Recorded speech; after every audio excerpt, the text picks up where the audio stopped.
and by First Arkansas Bank and Trust.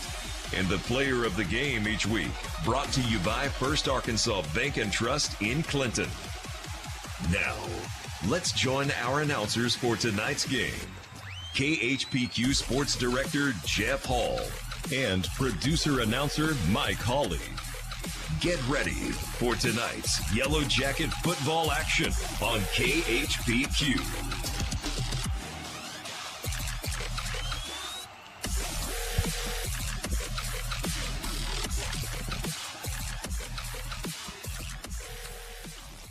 And good evening, ladies and gentlemen. I'm Jeff Hall. My colleague joins me. Coach Matthew Post is waiting in the wings. Sydney Standridge is leading our student-led prayer tonight at Jim Tumlinson Field. Amen. That's Sydney Standridge, and it won't be long before we'll see Sydney and her teammates out on the basketball floor in Yellow Jacket Arena. Oh, how much fun that's going to be. The excitement is building for basketball, but still a lot of football to go here in 2022. We're midway through the season, and we are at homecoming night here in Jim Tumlinson Field, ready to take on the Bauxite Miners coming into town. We may have played Bauxite before, but I don't know that we've been in the same conference with them in years past. As now we prepare for the national anthem. Why don't we step away back to the studio for just a moment? When we return, we'll get you set for the kickoff. You're listening to KHPQ and Clinton High School Sports. Friday night at the stadium is not the time to worry about your finances. Let First Arkansas Bank and Trust ease your mind with their mobile banking capabilities. You can check your balance, transfer funds between accounts, and even find the nearest ATM for dinner after a road game. The free mobile app is available on the iTunes Store and Android Market. You can cheer loud and proud for the Yellow Jackets because First Arkansas Bank and Trust has you covered. See a branch for more details. Equal housing lender, member FDIC. Adventure awaits, and with the all-new lineup of Chevrolets, those adventures can become reality. Joe Lee Chevrolet has the best lineup of cars, SUVs, and trucks ever. Why go from A to B when imagination can take you everywhere? And remember, when you need service work, Joe Lee's service department can keep your Chevrolet running like new. Make your best deal today at Joe Lee Chevrolet in Clinton. Find new roads in your new Chevy vehicle. Hi, I'm Joey Dobbs with State Farm Insurance here in Clinton. We are proud to support Clinton Yellow Jacket Sports, and we're here to support you on and off the field. For surprisingly great rates on auto, home, life, and supplemental health insurance, stop by today. We're located just off of Highway 65 before the Little Red River next to H&R Block. Give us a call at 745-6323 or visit our website at calljoeydobbs.com. Like a good neighbor, State Farm is there.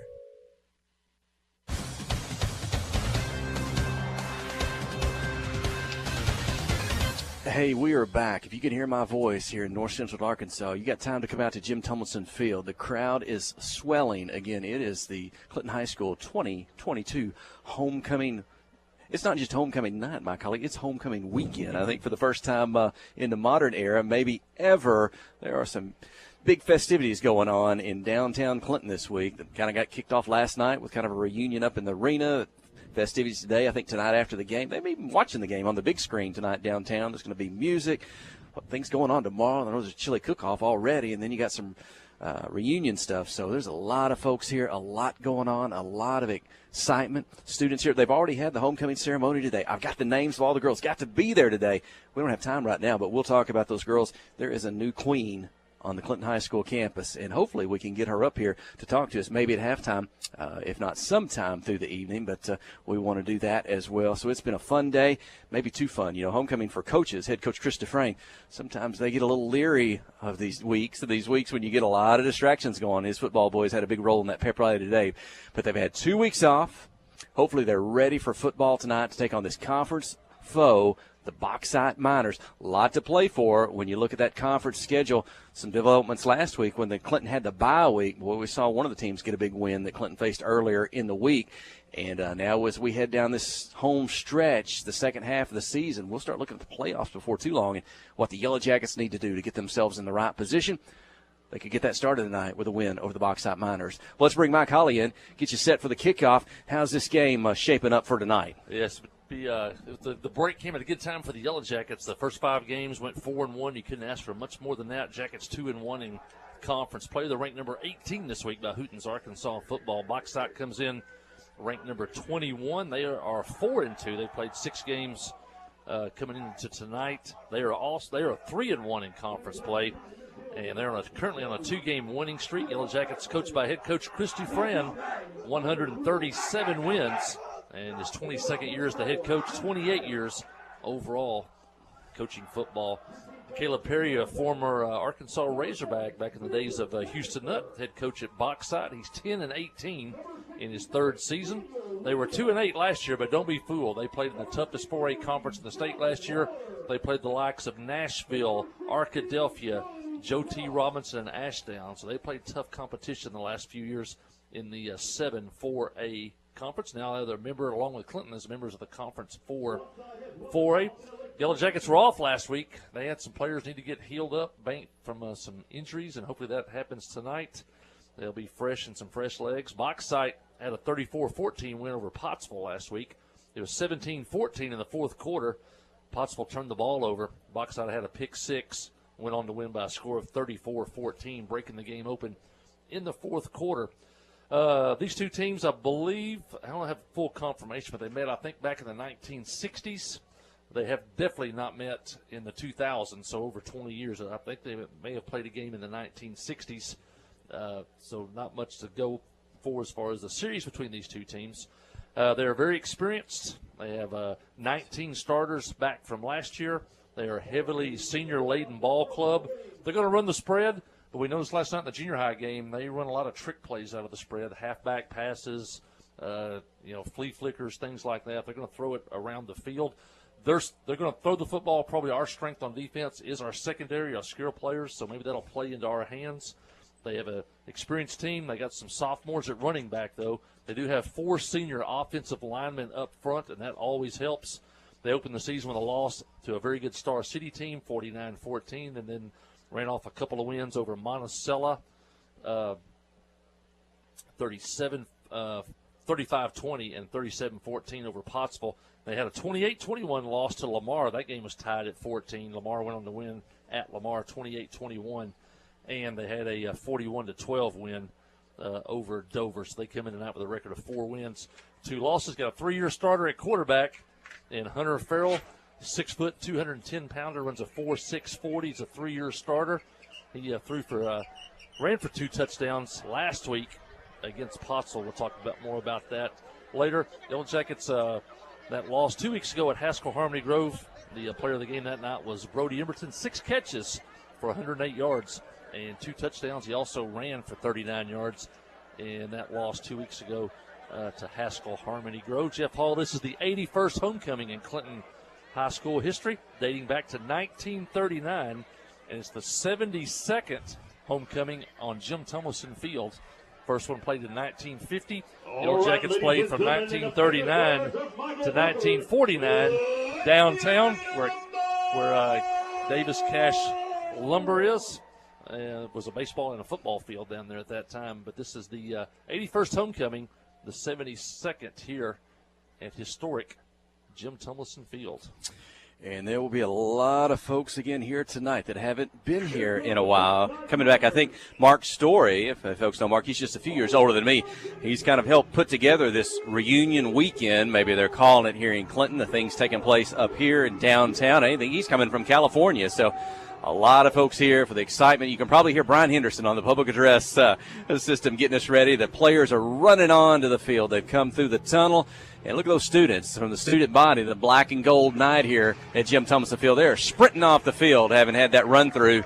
And they had a lot of fun today at that all-school pep rally. They brought everybody over, elementary school, junior high, senior high, the band, the football players, the cheerleaders. They filled up the arena best they could. And so that's going to carry over to tonight with a lot of students and a lot of moms and dads and grandparents in the crowd tonight. The homecoming queen and her court are sitting down on the track down to our left towards the new scoreboard here at Jim Tumleson Field in the 2022 year. And here come the Yellow Jackets. They're going to take the field, ready to kick off the football tonight. We saw Bauxite last night in junior high in 7th grade. We'll talk more about that later. Back deep for the Miners, number 8, Isaiah Large numbers, Rivera. and they have size. Kicking off for the Yellow Jackets, number 80. A lot of tradition. Martinez. Bauxite High School football over the years with some state championships. Their field there is known as the Pit. And here we go. Fantastic weather. A breeze, but cool out tonight as the sun has gone down. Folks might even need a light jacket or a sweatshirt here in the evening, but here we go. Onside kick attempt across the 50, loose, and it's going to go out of bounds. And I think that will result in an out of bounds. Well, unless it got touched. Did it get touched? They picked up the flag, and so I think the football is going to end up where it went out of bounds. It looks like Bauxite will have it at their own 44-yard line, so just short of midfield. Good opening field position. Bauxite dressed in white. A couple of black stripes on the shoulder pads, black helmets tonight. The Yellow Jackets in gold pants, black jerseys, gold helmets. And some of the guys that are wearing pink socks tonight is October Breast Cancer Awareness Month, so some of the guys wearing pink, but here we go. The ball on the near hash. Bauxite in the shotgun for their first snap of the night. One back to the left of the quarterback, puts it in his belly. He's on the right side between the tackles, and up to about the 49, maybe just short of a 5-yard gain for the Miners. Making the tackle for the Yellow Jackets, number 7, Spencer Bannister. Spencer Bannister, you hear his name on the offensive side of things. He's also a big player on that Yellow Jacket defense, the senior Spencer Bannister. 2nd down and 5 for the Miners. They're in the shotgun near the 49. One back to the right. Going to be, 2 receivers in the pattern. Quickly out on the right. Caught knocked off the hands. Incomplete. Good defense coming up. Shot in the back. Knocked away. Was that Brody Emberton? Let's see. Knocking away. It's going to be 3rd and 5 for Bauxite. Bauxite, like as we said, throw it around. They'll also mix in these trick plays. Sometimes they outsmart themselves sometimes, we saw last night.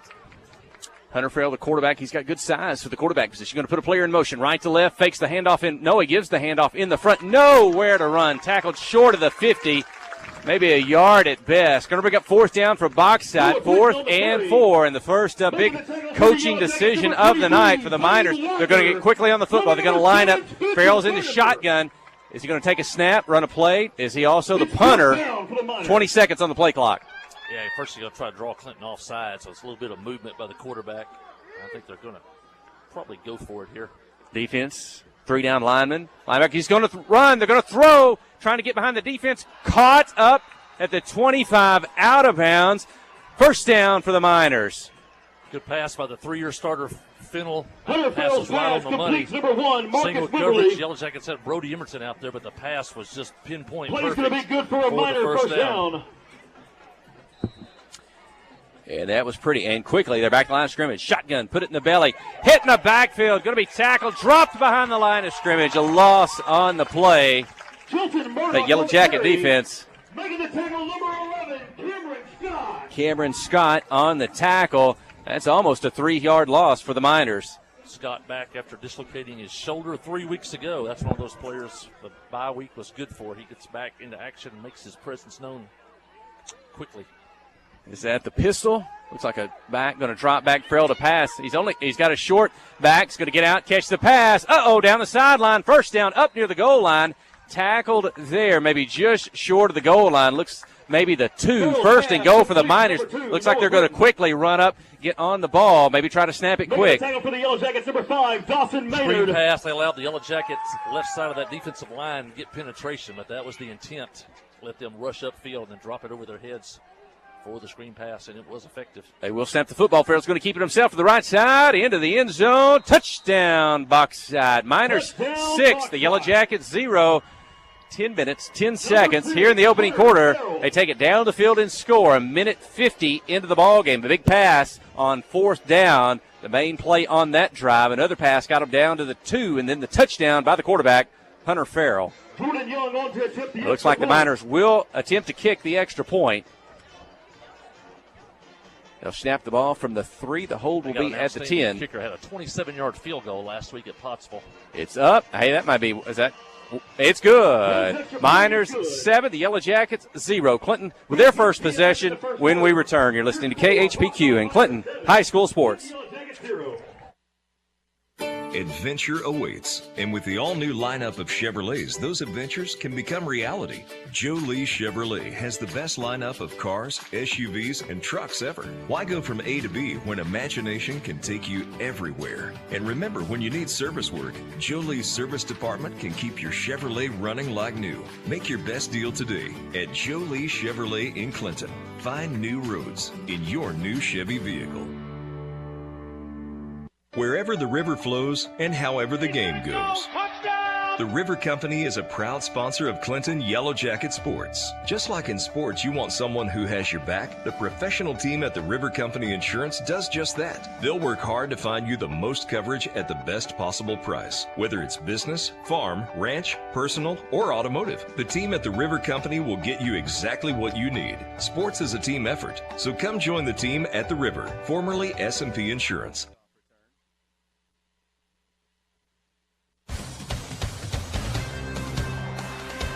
Bauxite gets the ball first, scores in 4 plays. The big play, as Jeff said, was a 4th down and 5 pass for a first down, and then the screen pass set it up at the 3-yard line, and the senior Fennell carried it in for the touchdown. Let's see if the Yellow Jackets can answer. Yellow Jackets, one of the concern spots this week will be the offensive line. 2 starters out for the year on the offensive line. Only 1 starter up front that has played since the 7th grade. Job Chonka under center, handoff, Finchburn, double hand. Oh, it's going to be a pass. Down the field behind the defense. It's Widener. He makes the catch at the 40, the 30, the 20, the 10. They won't catch him. Zane Widener for the touchdown. Brody Emerton with the pass. 75 yards. Bauxite 7, Clinton 6. Yeah, someone put that play in last week during the bye week. Brody throws a pretty nice ball. They thought maybe, Brody's going to come in jet sweep motion. They're looking for the running play. And Widener streaks from that wingback spot, runs a post. He's wide open. He was 10 yards behind the defender. And the pass was perfect by the senior Brody Emberton. And your 2 playmakers team up on the first play of the ball game. Emberton to Widener, 2 great playmakers. And the Jackets are going to need big games from both of those guys tonight. And Clinton will attempt the extra point. Steven Martinez with a kick. It's up, and it's good. We're tied at 7. How about that? It took Bauxite only a minute 50 seconds to score. It took the Yellow Jackets 21 seconds to answer. Tied up at 7. Homecoming night. You're listening to KHPQ and Clinton High School Sports. Friday night at the stadium is not the time to worry about your finances. Let First Arkansas Bank and Trust ease your mind with their mobile banking capabilities. You can check your balance, transfer funds between accounts, and even find the nearest ATM for dinner after a road game. The free mobile app is available on the iTunes Store and Android Market. You can cheer loud and proud for the Yellow Jackets because First Arkansas Bank and Trust has you covered. See a branch for more details. Equal housing lender, member FDIC. Towing and recovery is the last thing you think about until you really need it. Then you really want the best. There's only one name to call, Justin's Collision Repair Towing and Recovery. They have the largest and latest model recovery fleet in North Central Arkansas. From small towing to heavy-duty towing, Justin's Collision Repair Towing and Recovery on Highway 65 in Clinton is the one to call, 745-2992. That's Justin's Collision Repair Towing and Recovery, 745-2992. Well, the Yellow Jackets brought this big crowd to their feet. They scored in 21 seconds after taking the opening kickoff at the 25-yard line. It was a pitch from Chalk to Emberton and a 75-yard touchdown pass to a wide-open Zane Widener. And the Yellow Jackets have tied the game at 7, and Bauxite will start near midfield, their second possession. Shotgun, put it in the belly to the right side off tackle. Going to be met just across the line, maybe get tackled to almost the 50-yard line. A pickup of 2 on the carry for Bauxite. That is the running back. I thought that was 31, but I don't have a 31 on my roster. I don't know if I'm that is the 31 in the backfield. So sometimes the numbers get off a little bit by the official roster. We'll see. Second down and 8 for the Miners. Shotgun snap. Okay, Wimberly. And up the middle, not much, just across the 50, maybe the 49-yard line, a pickup of 1. Going to bring it 3rd and long. It'll be 3rd and 7, 3rd and 6 for the Miners. It was Zane Widener on the tackle, and we got a Miner slow to get up. Was that the running back? Was that Warlock or Wimberly? Marcus Wimberly, 31. Wimberly. And he's got Bauxite himself with a senior offensive line, a senior quarterback, but they do deal with some sophomores at running back. And once again, at midfield, facing a 3rd and long. Looks like the first drive when they had a 4th down from that area. Going to throw it deep again, this time over the head of the intended receiver up at the 25. Got behind the defender, had steps, but Farrell put a little bit too much juice on that line drive. Couldn't catch up with it. And again, just like the first drive, 4th down for the Miners from midfield. The Yellow Jacket 49. It is 4th and a long 7. Yeah, you said it looks just like the last possession. It's almost the same spot. I think it was 4th and 5. This one's 4th and 7. See what the Yellow Jackets want to maybe add another secondary player. Bauxite going with 5 wideouts. The backfield is empty. The Yellow Jackets are having to go man-to-man.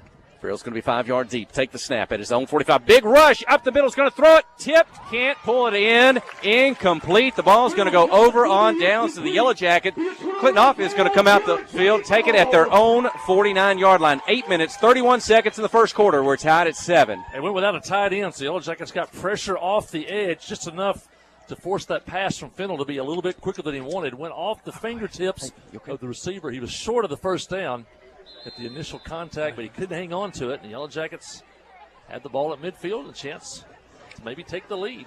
Just below our broadcast position here on the near hash, the home side. Chalk low under center. The handoff on the right side.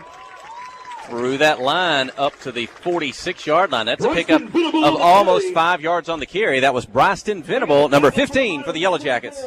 Yeah, Yellow Jacket offense clicks when you get 4 and 5 yards on first down. That sets up the entire playbook.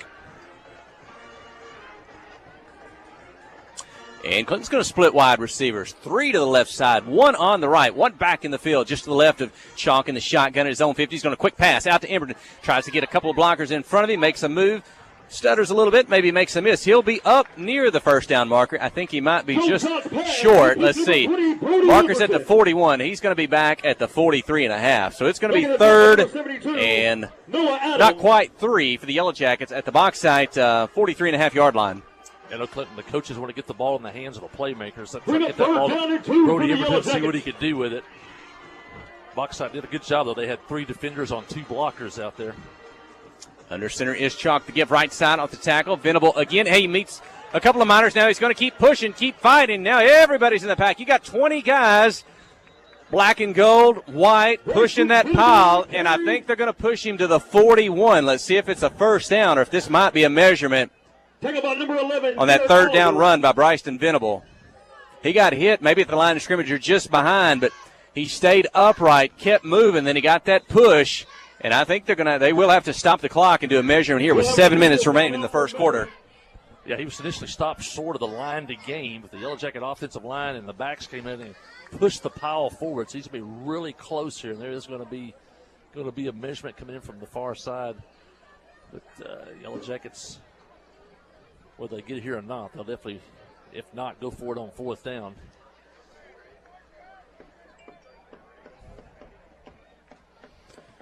If you just tuned in, both teams have already scored. Yellow Jackets held on their second possession and have the ball at midfield. And as they stretch the chain out, we'll see what it is. And still looking, it's that close. Referee's having to bend down. We have to pull out a credit card. He is pulling out the credit card. First down. That run's going to be good for Clinton Yellow Jackets. That's how close it was. He pulled out the card to see if the nose of the football touched the stick, and the Yellow Jackets, well, they need 4 yards. They got 4 yards and an inch. How about that? Head coach Chris Dufran in his play call there for now 1st and 10 at the 41, assisted by Joe Hudson, Jesse Wilson, and Jordan Benson on that Yellow Jacket sideline. Joe Chalk goes under center, got 2 backs behind him. The handoff is to Spencer Banner to the left side. Gets to the end. He turns it up. He had a couple of blockers out in front of him, and he'll get up to the, looks to be about the 37-yard line, a pickup of 4 on the carry. Yeah, on that left side, Jared Brown on that left side over there. We talked about number 38, Tyler Hunter Hewitt and Cash Carpenter out for the year, 2 of our starting offensive linemen, a very talented sophomore in Cash Carpenter and a very talented junior. And hopefully have those guys back next season. Second down and 7 for the Jackets. Chalk under center. Turn, give, out of the slot. Zane Widener gets loose from one tackle in the backfield, lowers his head. Defender goes low, takes out Widener's knees up at the 41. A pickup of 2. Now they'll give him 3 up to the 35, and that will set up third and a long 4, almost 5 for the Yellow Jackets. That was a really good tackle by Jorge Acosta, the corner here on the near side. Not a very big kid, but he knew he couldn't tackle Widener up high. He went low, got him to the ground. If he'd went high, Zane would have stiff-armed him and ran around him. Chalk's in the shotgun. Beside him, pass, slant, caught, big hit, making the tackle, but not before Brody Emberton going to make the catch and get it to the 26-yard line, and that's a Yellow Jacket first down. Great catch by Emberton because he knew he was going to get hit. He kept his eye on the football, didn't look up at the defender, made the catch, first down for Clinton. A good play by the senior, Brody Emberton. And that's a combination you'll hear a lot for big plays from the Yellow Jacket offense. Chalk to Emberton. Job goes low under center to give out of the slot as Widener picking his way, turns it up inside. Good solo tackle by the Miners, but Zane's going to get it up. Looks to be the 25. So a pickup of 1 on the carry. I think, is that the player that's featured in Hooten's Arkansas football? The Miners have a one-page photo. I think maybe, I don't know if that's on Players to Watch from the conference here. Emberton down the Wildcat. And we've seen that in games before. We've seen it be successful. Brody can throw, but he can run as well. This time he is going to fake. He's going to run up the middle. We've seen this before. And he'll get up across the 15. That should be good for a Yellow Jacket first down. I'm not sure if they knew Emberton was at quarterback because he caught it, looked to the right like he was going to do that quick out pass, and Bauxite ran to the sideline, and he had a huge holder run right up the middle of the field. If you've been watching game film, you know when number 20 comes in, and he's an elite runner, and I'm not sure if Bauxite really realized he was at quarterback. They do now as he's in there for the second play in a row. Hey, he's got those pink socks on if you're watching the KHPQ live stream tonight. Number 20 takes the high snap, puts it in the belly of Widener. He turns it up inside, and Zane Widener will carry it up to the 7-yard line. Zane Widener on the carry. A high snap. Good job by Emberton to catch it and get it down in time for the handoff. You know, that everything runs on timing, the running back movement. And if that snap is high or low, that really messes up the timing. So give Brody, he's probably, 6'2", so that helped on that. Gets that high snap and then get the ball down quick enough to get it to Widener. And the Yellow Jackets pick up 7 on first down. Emberton stays in the shotgun. 2 receivers on the right, 1 on the left. Widener's to his right. He's going to take the snap at about the 13-yard line. He's going to keep it himself. Just charge into the line on the right side. Off tackle. Not much room to run. Trying to pick up the first down, and I think he might still be short. And maybe to the 7. That's going to bring up 3rd and 2 for the Yellow Jackets. They've got it at the Bauxite 7-yard line. Yeah, you saw Bauxite. They picked up something on film because before the snap they slanted to the left, and that's where the play went to. We used to see Heber do that a lot of times, slant their linemen before the snap, and if they guess the right direction, they come up with a stop. And now Chalk back in under center with the wing tee. Widener's in the slot. Chalk gives it to Venable. He's on the left side, and that should be good for a first down. I think Bryson Venable takes it across the 5. Bryson Venable on the carry. Nope. I see the 4th down marker. So look to the sideline. He's going to be, looks to be short. Maybe a foot, or so. 4th down and a foot. The Yellow Jackets got it at the Bauxite. I don't know. Maybe we'll call that the 6th. It's a long way from here. And they're going to set up to go for it. Chalk's going to go under center. He's in the wing tee. Quick snap. He keeps it himself. And that should be good for a first down. We saw everybody move forward, and they will. It's across the 5 up to the, what is that, the 2.5-yard line.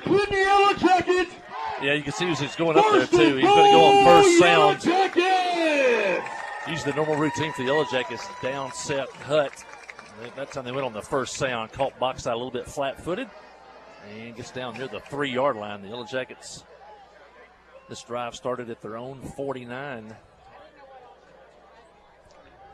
Now Emberton back at quarterback in the shotgun with Widener to his right. 3 receivers split out. Brody's going to keep it. He's going to run. He's going to turn inside to the right. He gets knocked sideways. And I thought he got in the end zone, but I don't see the hands raised. He must have put a knee down at the 1-yard line. Second and goal. The goal line. Yeah, I'm not sure if you get much closer. That ball is just outside the lip of the goal line. That ball touches the line at any time. It's a touchdown. Chalk back in. Jackets back under center in the wing tee. Yeah, he's going to run again. Oh! Did he get just enough before he got hit in the chest and knocked backwards? They're not going to give him the end zone. He's short. It's going to be third and goal. I think Joe took that again on the first sound. And that time Bauxite was ready for the first sound. They did catch him flat-footed. But I think Joe kind of went in maybe a little tall than he needed to there. He's standing straight up and got hit in the chest. Got to stay low and try to wedge your way in there. Let's do it again. This time he'll keep it a little bit lower. Big pile up. Boy, it doesn't need much. There it is. It's a touchdown. Clinton, 13. Bauxite, 7. Yeah, he got down low that time and got a little push from behind. And the Yellow Jackets drive 51 yards after the defensive stop and take the lead with 1:12 left here in the first quarter. Jackets now lead 13-7. And Steven Martinez on for his second extra point attempt of the night. A minute 12 in the first quarter. A snap from the 3, the hold at the 10. It's Emberton. Martinez kick is up. And it's good. It's Clinton 14, Bauxite 7. Homecoming night from Jim Tomlinson Field. Stay with us. You're listening to KHPQ in Clinton High School Sports. Steve Good at Goods Cash Savers says you can learn a lot about life by playing sports. You may never be the biggest or the fastest, but you can always try to be the very best and give 100%. And that's what they do every day at Goods Cash Saver. Even though they don't have the biggest building, they try to have every item that you might need in groceries. They also overachieve every day in their meat department. So when you're looking for a place to shop, give Goods Cash Saver a try. A supermarket that cares about you and your community and says, go Yellow Jackets. Wherever the river flows and however the game goes. The River Company is a proud sponsor of Clinton Yellow Jacket Sports. Just like in sports, you want someone who has your back. The professional team at the River Company Insurance does just that. They'll work hard to find you the most coverage at the best possible price. Whether it's business, farm, ranch, personal, or automotive, the team at the River Company will get you exactly what you need. Sports is a team effort, so come join the team at the River, formerly S&P Insurance. Steve Good at Goods Cash Savers says you can learn a lot about life by playing sports. You may never be the biggest or the fastest, but you can always try to be the very best and give 100%. And that's what they do every day at Goods Cash Saver. Even though they don't have the biggest building, they try to have every item that you might need in groceries. They also overachieve every day in their meat department. So when you're looking for a place to shop, give Goods Cash Saver a try. A supermarket that cares about you and your community and says, go Yellow Jackets.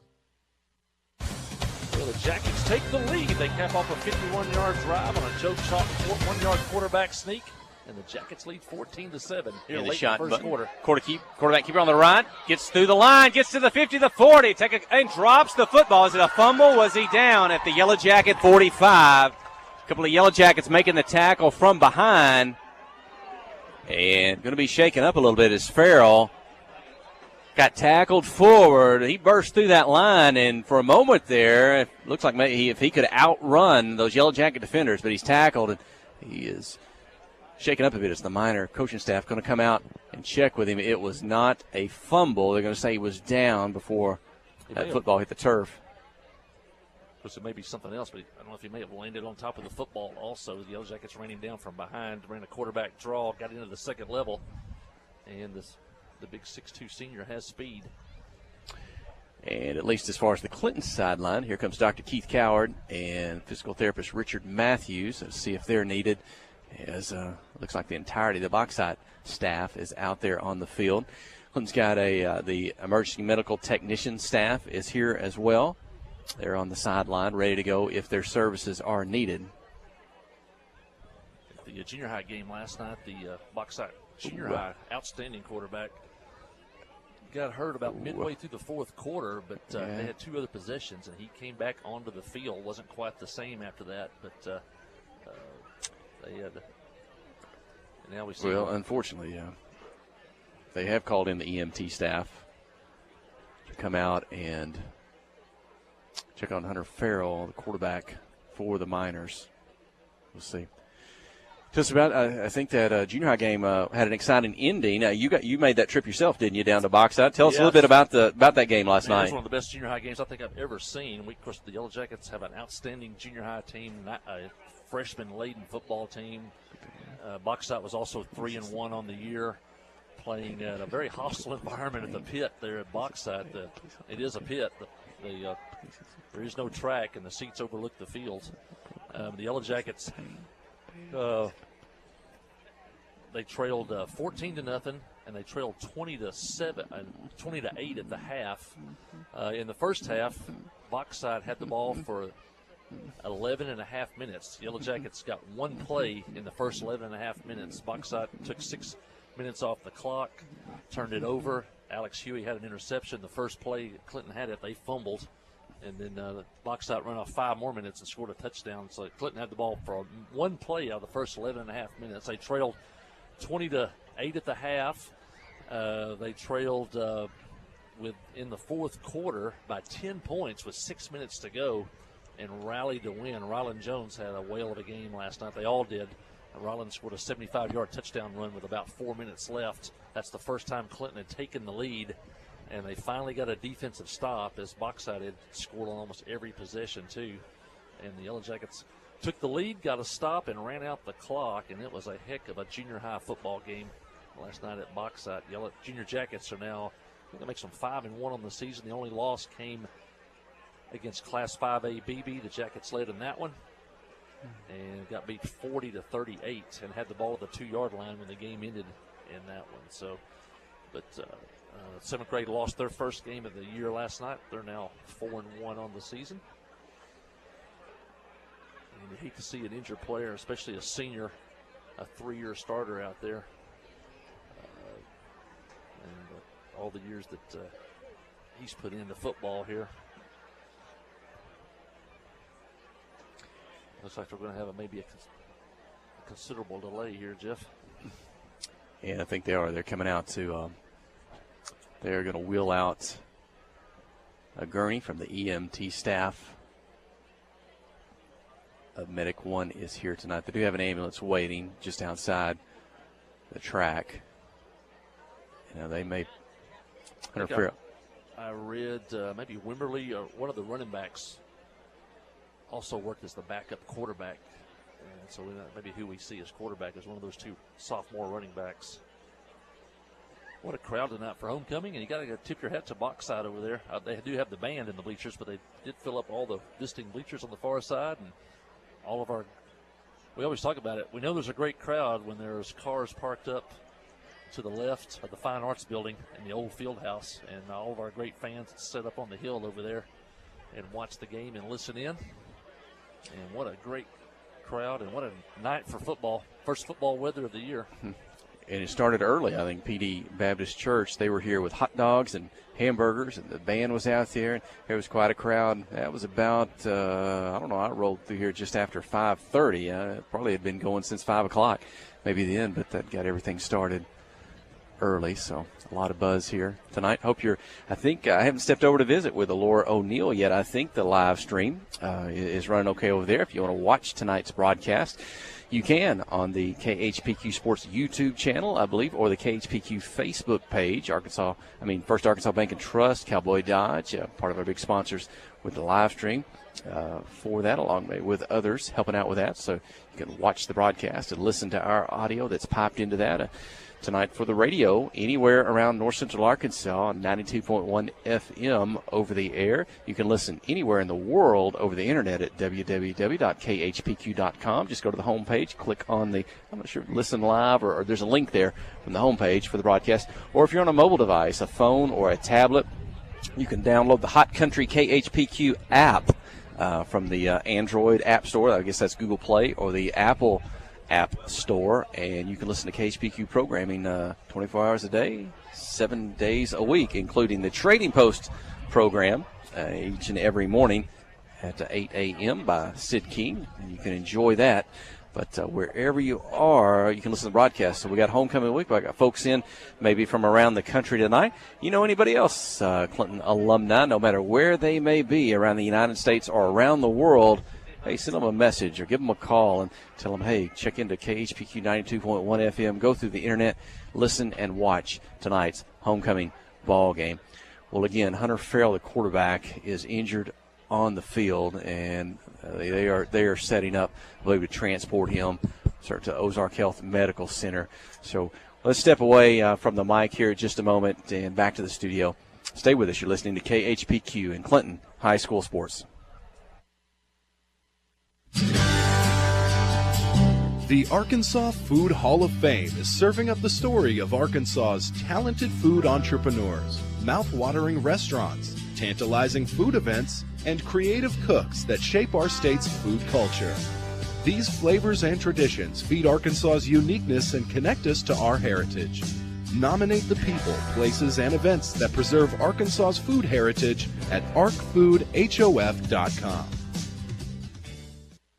F.L. Davis Cash Lumber, your Ace Hardware store, is a proud sponsor of Clinton Yellow Jacket Sports. F.L. Davis Cash Lumber can help with your electrical, plumbing, paint, tools, hardware, and flooring needs. They're a full-service hardware store and lumber yard. F.L. Davis can provide you with everything you need for your residential or commercial projects. The knowledgeable staff is always on hand to answer your questions. Visit F.L. Davis Cash Lumber, your Ace Hardware store. Same place, now Ace. Friday night at the stadium is not the time to worry about your finances. Let First Arkansas Bank and Trust ease your mind with their mobile banking capabilities. You can check your balance, transfer funds between accounts, and even find the nearest ATM for dinner after a road game. The free mobile app is available on the iTunes Store and Android Market. You can cheer loud and proud for the Yellow Jackets because First Arkansas Bank and Trust has you covered. See a branch for more details. Equal Housing Lender, member FDIC. The Arkansas Food Hall of Fame is serving up the story of Arkansas's talented food entrepreneurs, mouth-watering restaurants, tantalizing food events, and creative cooks that shape our state's food culture. These flavors and traditions feed Arkansas's uniqueness and connect us to our heritage. Nominate the people, places, and events that preserve Arkansas's food heritage at arcfoodhof.com. The Blagg Law Firm is a proud supporter of Clinton High School Yellow Jacket sports. When you need an attorney, call the Blagg Law Firm.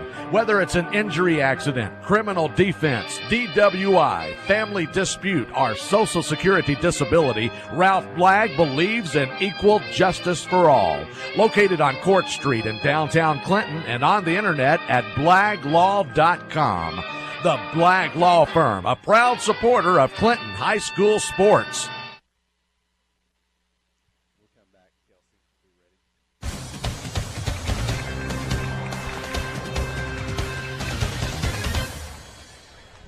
And Hunter Farrell will be taken off the field. Now that may be his parents with him.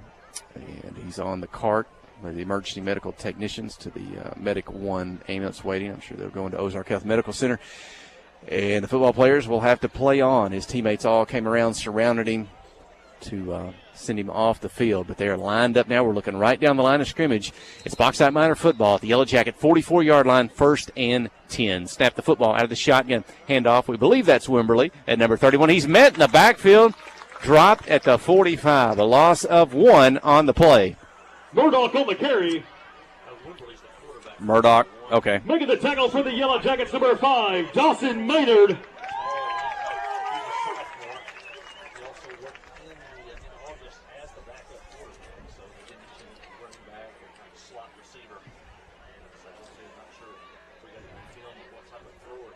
Four receivers in motion, but that's a design quarterback. Oh, he's going to score. 30, 20. Nobody close. Boy, he's got a burst of speed. They had 3 receivers. They went in motion from right to left to draw the defense, and he had a couple of linemen pull on that right side.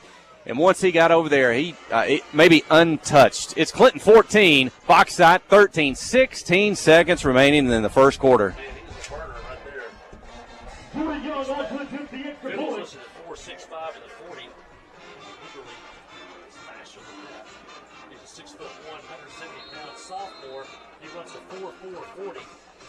touchdown a couple weeks ago against CAC. The kick is up. That's deep. It's high, and we are tied at 14. How about that? 4 touchdowns as we near the end of the first quarter. 16 seconds remaining, but all tied at 14 on homecoming night here, 20-22.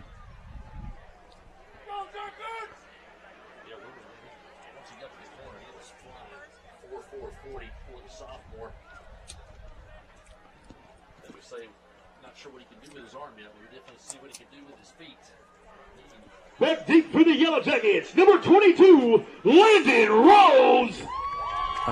Along with number 11, Cameron Scott. Kicking off for the Miners, number 52, Jordan Young. Landon Rose, Cameron Scott back deep for the Yellow Jackets at their own 10-yard line. Junior high last night we saw multiple onside kicks from Bauxite, so you got to be alert for that. From their own 40, they will kick it down the field. Low kick, but it's hard. It'll punch down, field it at the 12. Double handoff again in the backfield, 15-20. Is that Cameron Scott up across the 25, almost the 26. So a little trickery by the Yellow Jacket return teams this week on the kickoff returns thus far. And they'll set up at their own 26. 10 seconds remaining in the first quarter, tied at 14.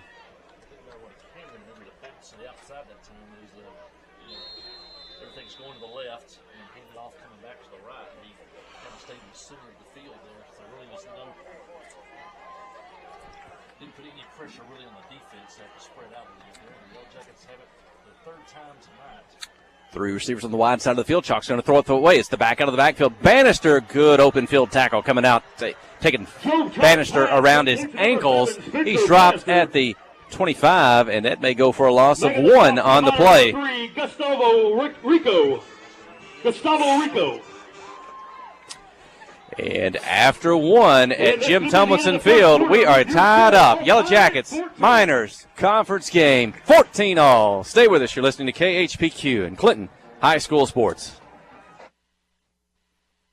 Friday night at the stadium is not the time to worry about your finances. Let First Arkansas Bank and Trust ease your mind with their mobile banking capabilities. You can check your balance, transfer funds between accounts, and even find the nearest ATM for dinner after a road game. The free mobile app is available on the iTunes Store and Android Market. You can cheer loud and proud for the Yellow Jackets because First Arkansas Bank and Trust has you covered. See a branch for more details. Equal housing lender, member FDIC.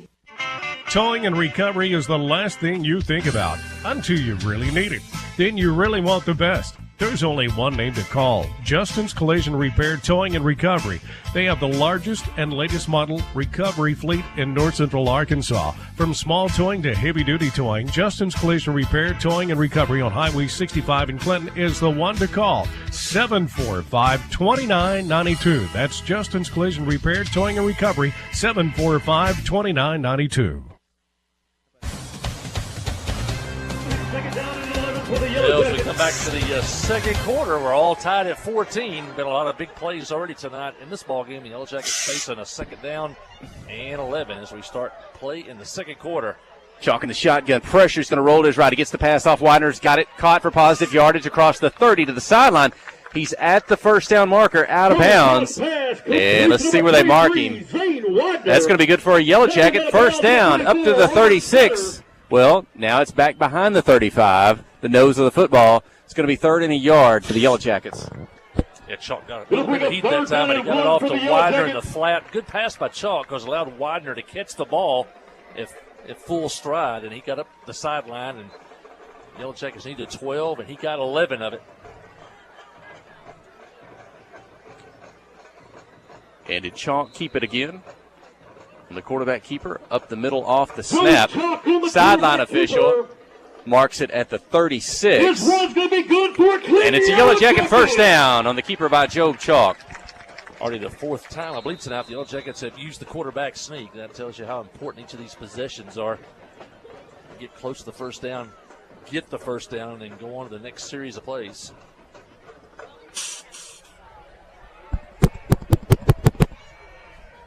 Let me make sure we had some. Oh, you see that? We did have some mic difficulties. Let's see. And Chalk wants to pass. Left side, one-on-one. Emberton had a defender at the 40. Brody and the crowd wanted a little bit of defensive pass interference. Maybe thinking the defender maybe had him on an arm there, or at least touching him a little bit. Looked like from our view the defender grabbed him his off arm and pulled it down. The official may not have got a good look at that, but it wasn't. He didn't run through the defender, but he reached out and pulled down one of his arms. But that would have been a big play there. Yeah, you like your chances if you can get solo coverage on Brody Emberton on an open field like that. He'll send him out to the left side again, the wide side. See if he ends up with single coverage. So they want to take it. Now he's going to come over and get some help. A couple of defenders. Brody's going to come in the line of scrimmage, caught flat. 40 makes a move, makes a miss, makes a second miss. The 50, the 30, up to the 40, the 35. Emberton dives forward to the Bauxite 34-yard line. Kind of a throwback there. Everybody looking to the right side of the field and come back to Brody on the left side. And as you said, he had some open room to run, then broke a second tackle. And the playmakers, him and Widener, have made the plays so far tonight. The Yellow Jackets have a first down at the Bauxite 34. Well, when you're going to look at the season-ending stats, you're going to see some long catches by this Yellow Jacket offense. Let me finish that thought in a moment. Chalk under center, the give out of the slot. It's Widener. It's got to the end. It's got a hole. 30-25. Taken down at the 20. Zane Widener, Yellow Jacket first down. To finish that thought, you're going to see a long completions. A lot of those are yards after the catch from Brody Emberton, catching that football at the line of scrimmage, making guys miss. And we're going to tack on some more here from the 20. There's going to be a personal foul against Bauxite. Let's see if that's... That was a great run by Widener. He got to the corner, and he dipped his shoulder into the middle of the line, and the defensive end went for it.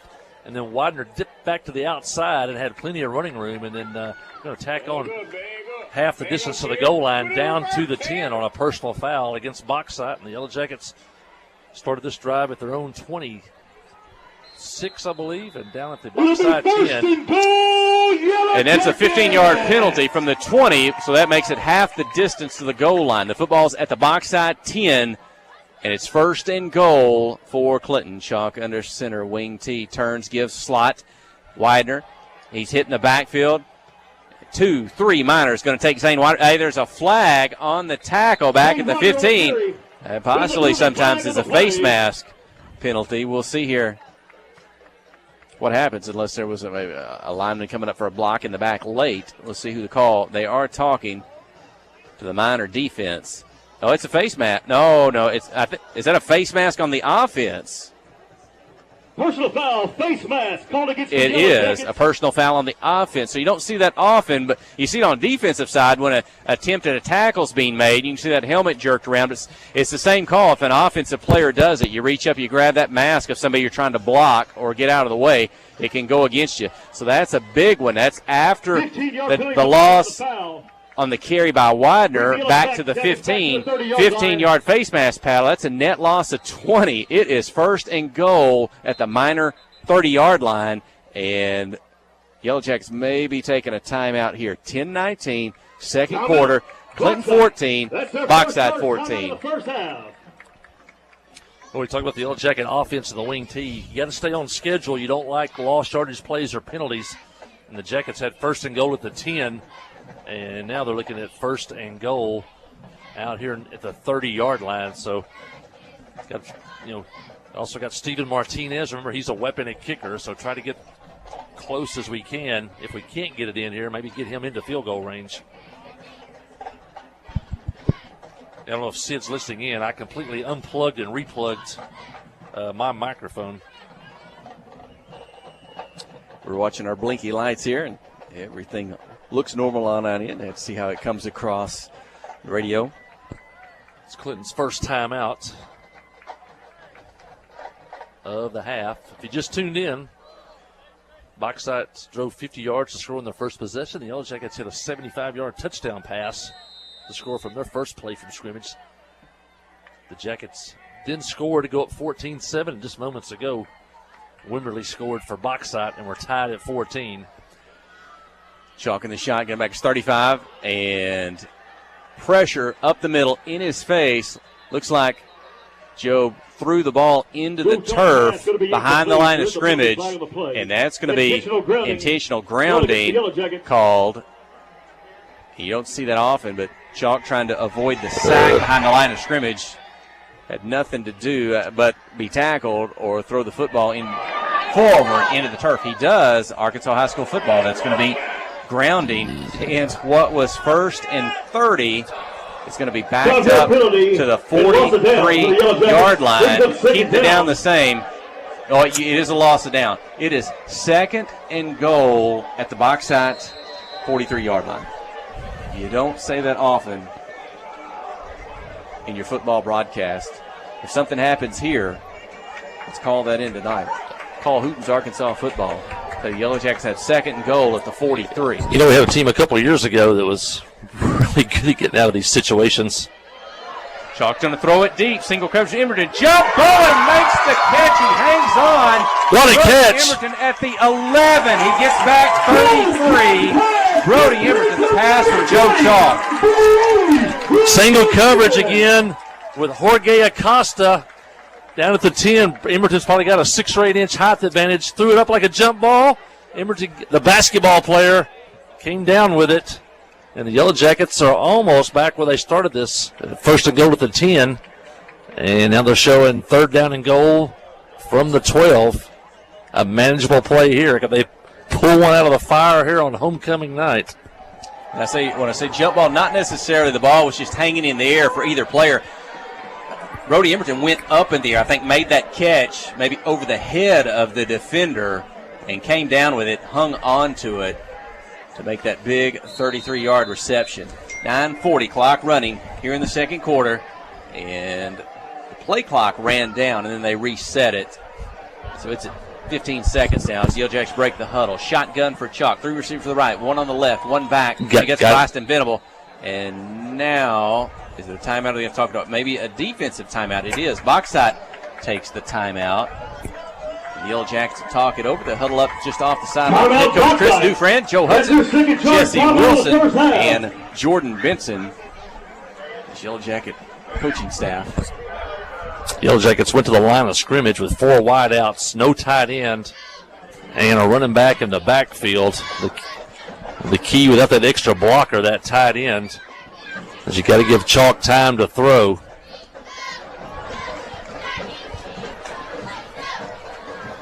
Big play here. 3rd and 12. Can't take a sack here. Even from this spot, Martinez might have a shot at a field goal from here. A lot of points tonight here. Each team had 14 on the board at the end of the 1st quarter. We're, 2.5 minutes here into the 2nd quarter. Yellow Jackets trying to get it in here. And we'll see. Out of the timeout, Bauxite scoreboard says they have 2 remaining. Shows the Yellow Jackets with all 3. I want to say Clinton took a timeout in the 1st quarter, but maybe that was Bauxite, unless the scoreboard's on. If you're thinking maybe going for it on 4th down, you might have some type of running play here too. Same set. In his previous play, Chalk in the shotgun. Venable to his right. Wants to pass. Right side's going to throw it up deep to the corner. Up high. Does he come down with it?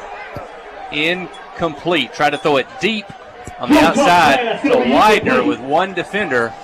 And that was a long way from a broadcast position. Incomplete. Try to throw the fade to Zane Widener. We saw 2 weeks ago at Haskell Harmony Grove where he caught one in the back corner of the end zone just like that one. That one's just beyond his reach, and Steven Martinez will attempt his longest field goal of his career. It'll be 29 yards. They'll snap it from the 12. The hold will be at the 19 by Emberton. A little bit of wind tonight. The kick is up, and it's good. The field goal by Steven Martinez. Clinton 17, Bauxite 14, 9:16 the 2nd. Boy, he gets cheered on by his teammates. Coming to that Yellow Jacket sideline. You don't see a lot of field goals, Clinton High School football, but that one there puts the Yellow Jackets back on top. Hey, a quick break. Stay with us. You're listening to KHPQ and Clinton High School Sports.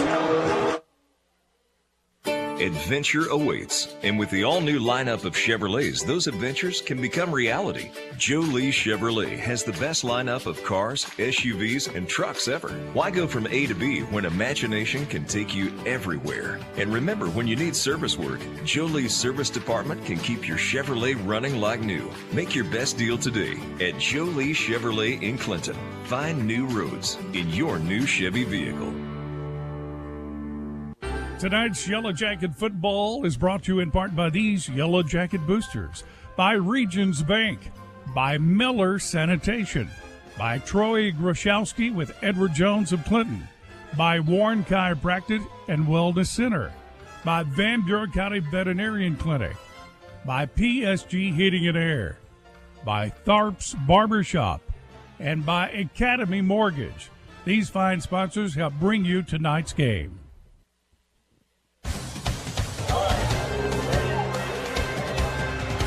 And Martinez kick, fielded near the 30, up the middle, the 40, the 50, across midfield come the Miners, and they're going to set up for the Yellow Jacket side of the 50 at the 47 on a nice return. 9-10 here in the second quarter. Clinton 17, Bauxite 14. Bauxite scored quick on the last position after Hunter Farrell, the quarterback, was injured and had to leave the ball game. Came right in and long run by his replacements.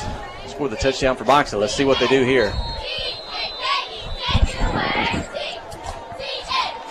Wimberley's only ran one play, and that was a 44-yard touchdown run.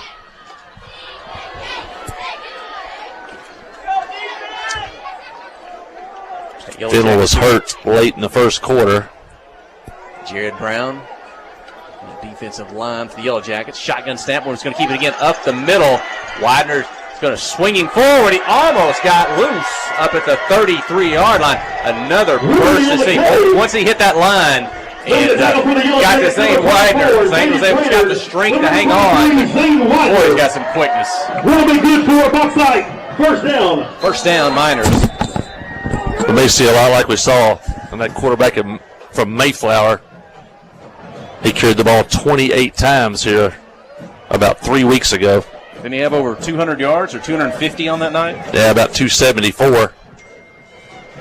In motion from right to left. Fake handoff.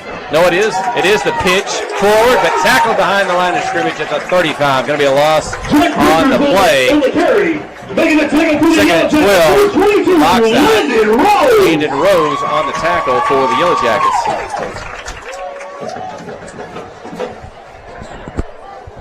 Now, with the second down and about 13. Carla Foltz, go down to the sideline, please. Second down to 13, maybe put them in some type of a passing situation here. See what Wimberley can do throwing the football. Backs up, looking to pass. Left-hander. It's picked off. Intercepted as we dropped it. It was low, and Wimberley's pass thought if he could. Broken up at number 23, Zane Widener. Zane Widener. Widener had it, seemed like for a second or two, and then dropped it. Left-handed quarterback, Wimberley, and that pass was short and behind the receiver. Brings up third down for the Miners. If you're the defensive lineman, I think you need to just keep containment. Don't allow him to get outside and run. Force him to throw the football. Going to fake left, run right, gets to the end, gets to the corner. He's going to score again, 25-10. Oh, mercy. Look at that speed he's got. Got to hold the edge. Bauxite, 2017. Got to hold the edge. He has to be forced back into the middle of the field. He's too fast. He just dipped his shoulder toward the middle. The Yellow Jackets went for the fake, and then he got around the outside. If he wants to pass, the Yellow Jacket defensive line just, upfield. Don't cross over into the middle of the field. If he gets the outside, nobody's going to catch him. 7:52, second quarter, 2017. Bauxite's first lead. No, they scored first tonight. Before the snap. Penalty flag. Yeah, we may have to back them up 5. We'll see.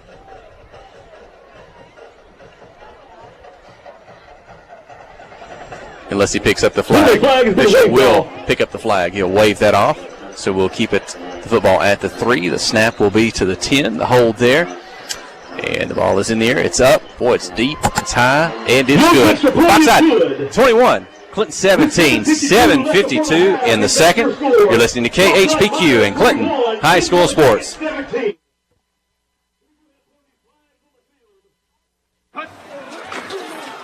Life is better with football and with First Security. We have the resources and the know-how to tackle your needs, plus a local team you can count on. So you're making better plays because First Security is making better happen during this season and every season. What's your better? Get there with us. Stop by your local First Security Banking Center or visit us online at fsbank.com today. First Security. Bank better. Member FDIC, Equal Housing Lender. Tonight's Yellow Jacket football is brought to you in part by these Yellow Jacket boosters. By Regions Bank, by Miller Sanitation, by Troy Groszowski with Edward Jones of Clinton, by Warren Chiropractic and Wellness Center, by Van Buren County Veterinarian Clinic, by PSG Heating and Air, by Tharp's Barbershop, and by Academy Mortgage. These fine sponsors help bring you tonight's game.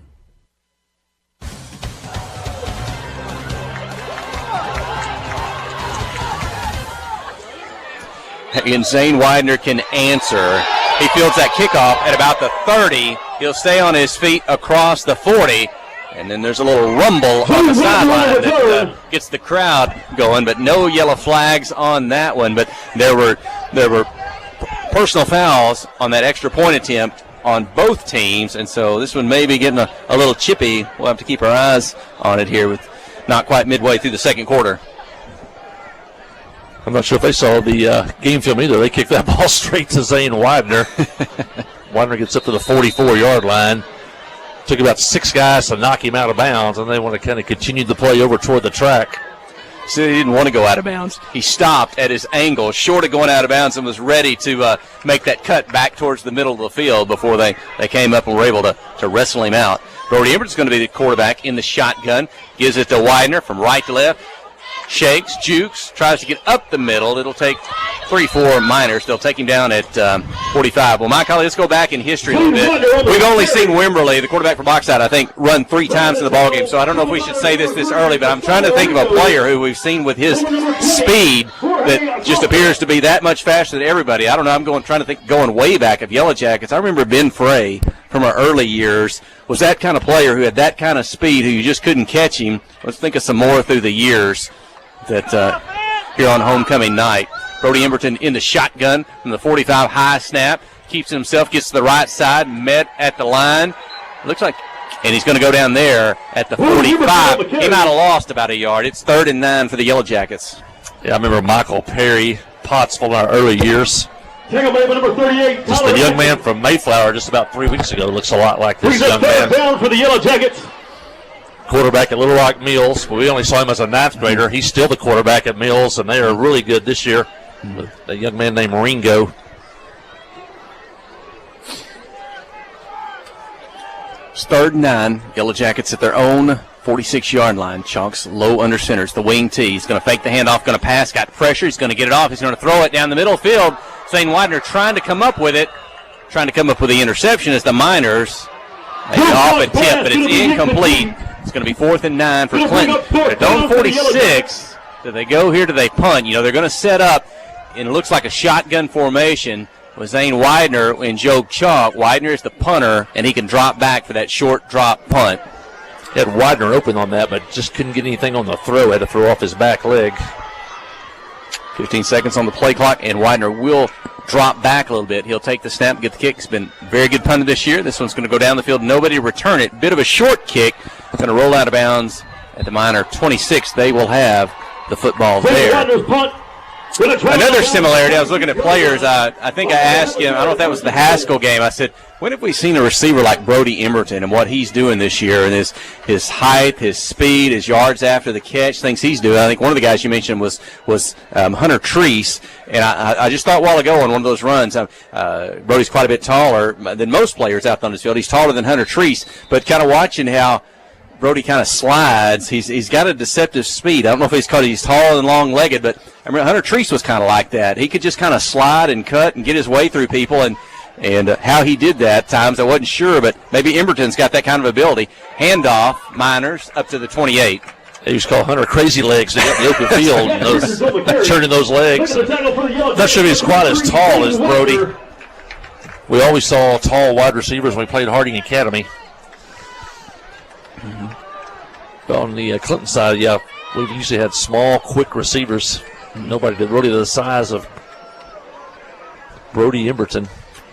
Empty backfield, in motion, left to right. We're just going to keep it up the middle. This time, maybe that's Widener. No, it's number 70 for the Yellow Jackets. That is Joey Hicks on the tackle. Short of the first down. Bauxite, 3rd and 1. Better job that time of the Yellow Jacket defense. They kept Wimberly between the tackles. Did not let him get to the outside. And now a late flag.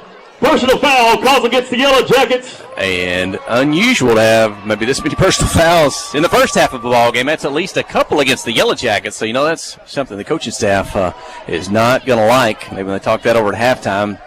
Not sure what or where that happened, but it's a 15-yard penalty for Bauxite, and that will move the football to the 50-yard line. Yeah, that's a big play. They can't give them any free yards. It's fixed to be 3rd down and 1. Now they got a first down at midfield. Wimberly will take the shotgun snap, put it in the belly, running back, met at the line of scrimmage, dropped. Get his forward progress. He got to the 50 before he knocked back for a loss. Hey, thinking of some of those speed backs, that reminds me of one of Hunter Treese's teammates. How about Jake Hink? Those quick, smaller backs for the Yellow Jackets. Boy, they were a good combination on that group. Noah Britton, he's 5'8", 190. He had an 80-yard touchdown run a couple weeks ago against Dover. 2nd down and 10. Kind of bunched up on the short side of the field. Going to take the shot snap, going to run. Gets to the corner. Good tackle. Flag on the play. At the 47, Wimberly on the carry. Yellow Jackets slow to get up. Jared Brown. Holding. Jared Brown. The Miners. It's holding. 10-yard penalty from the spot of the foul. It's holding on the Miners. 10 yards from the spot. Jared Brown's going to get some help from Zane Widener to get up. He's having a hard time getting up on his own as Coach Jesse Wilson will come out, talk to Jared. Jared was in that. He was an escort for the homecoming court today. We'll talk about those girls and guys as we get close to halftime or at halftime. Your freshman mates, sophomore, juniors, and seniors. We got a new queen on the campus here in 2022. I'm going to try to get her up to talk on the radio with us at halftime. I put the word out. Sydney Standridge was going to tell her about it, and hopefully we can talk to the queen at halftime. It's Jared Brown. Now, Dr. Keith Coward is out, and he's going to tell Jared, you're coming to the sideline with me, and we're going to check you out. Jared's pretty tough. He started playing football in the 10th grade. I don't know if they've ever seen him come out of a game with an injury. And Dr. Keith Coward and Richard Matthews are going to take Jared to the bench on the sideline. And let's see. As Bauxite, after the holding penalty, football goes, from the 50 back to the 42-yard line. Defense got to stay home, hold the edge, make this quarterback have to throw the football. Back. Good pressure in the backfield. 4 Yellow Jackets around. We'll take Wimberly down at the 44. A pickup of 2. That's a couple times now we've seen him have trouble with the snap. The snap looks pretty good. He's not usually the quarterback. He's bobbled a couple. Now Cameron Scott comes out of the ball game, just back from an injury a couple of weeks ago. Timeout Bauxite. That's their 3rd and final timeout of the first half. Bauxite takes a timeout. Let's go ahead and take a break. 4:15 in the second quarter. It's the Miners 21, the Yellow Jackets 17. You're listening to KHPQ in Clinton High School Sports. Friday night at the stadium is not the time to worry about your finances. Let First Arkansas Bank and Trust ease your mind with their mobile banking capabilities. You can check your balance, transfer funds between accounts, and even find the nearest ATM for dinner after a road game. The free mobile app is available on the iTunes Store and Android Market. You can cheer loud and proud for the Yellow Jackets because First Arkansas Bank and Trust has you covered. See a branch for more details. Equal housing lender, member FDIC. Comrie Regional has been the community's hospital for 100 years, providing high-quality, compassionate care. As our community continues to grow, we're growing alongside you to ensure all your healthcare needs are met right here in Conway. When your family needs emergency care, you can trust our board-certified providers to provide you with the comprehensive care you deserve when you need it most. When you're facing an emergency, trust the care you'll find down the hallway, not down the highway. At Comrie Regional, we're not just growing, we're growing together. Wherever the river flows and however the game goes, the River Company is a proud sponsor of Clinton Yellow Jacket Sports. Just like in sports, you want someone who has your back, the professional team at the River Company Insurance does just that. They'll work hard to find you the most coverage at the best possible price, whether it's business, farm, ranch, personal, or automotive. The team at the River Company will get you exactly what you need. Sports is a team effort, so come join the team at the River, formerly S&P Insurance.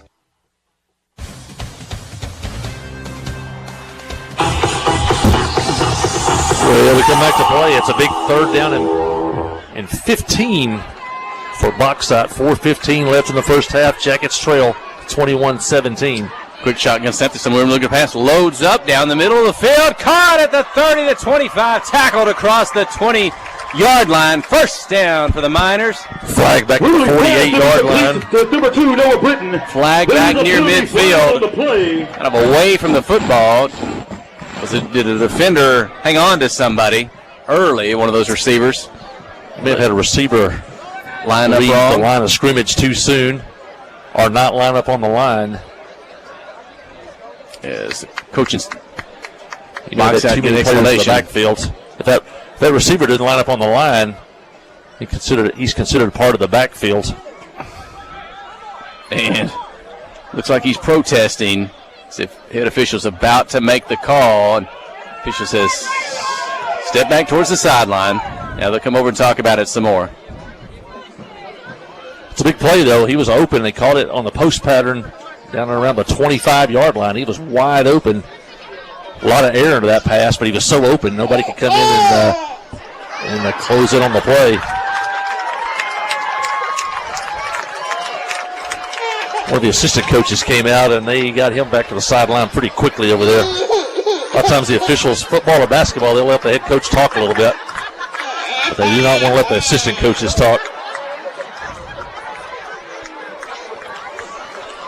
And we'll see if head official will come back. Riding on this play. It was 3rd and 15. It'll be a first down if it's on Clinton. It's coming back if it's on Bauxite. All indications are fixing to bring this ball back. And they are. Still haven't seen the signal yet. Illegal receiver downfield. Ineligible receiver downfield. Called against the Miners. I didn't emphasize that the last couple of years. If you're a lineman, you can't get more than 3 yards down the field. We see a lot of these run-pass option teams. The quarterback will hang on to it for a long time. And those linemen will get down the field, then he'll want to throw a pass. Replay, third down. A couple years ago, Harding Academy was all their opponents were really, kind of contentious with the officials when they played Harding Academy because they were always kind of pushing the envelope on that illegal receiver downfield. Well, after the penalty, that's going to result in what looks to be about 3rd and 20. The football short of their own 40-yard line. Bauxite, empty backfield. Wimberley alone. 4 receivers on the right, 1 on the left. Takes the snap, wants to pass. Pressure coming from it. Lines up, left-hander, left side of the field. Knocked away by Brody Emerton. And oh, my gosh. Defensive pass interference. We're going to call pass interference. There's a penalty flag on the play. Unless it's offensive. That's not Emerton, is it? Number 20. Emerton looked like Burgess looked like he had great defensive coverage inside the receiver, knocked the ball away. A late flag came in. We had a flag in the first quarter where it looked like Emerton's arm was pulled down and nothing was called there. So if that's the call, that is not a... Pass interference. There it was. Call against the Miners. I gotta say, from our view, it looked like Burgess played that perfectly, and he did. And the Bauxite receiver pushed him in the back, apparently, and they're going to bring it back. Pass was incomplete. You got to bring it back to the. Nope. And they'll stand corrected. Now he says defensive. Now they're pointing towards interference. as head coach Chris Dufresne is out on the field. Joe Hudson came up against the Yellow Jackets. Well, can you have offsetting pass interference calls? It would have to be two different players on the field. Somebody had the advantage, huh? Could it result in a first down? There can only be one pass interference where the ball was thrown unless it happened somewhere else on the field. What are they going to do? Wow, Bauxite gets 15 yards. That looked like a great defensive play. The official just keep your flag in your pocket, and nobody would have said a word. So is there just one penalty against Clinton for 15 yards?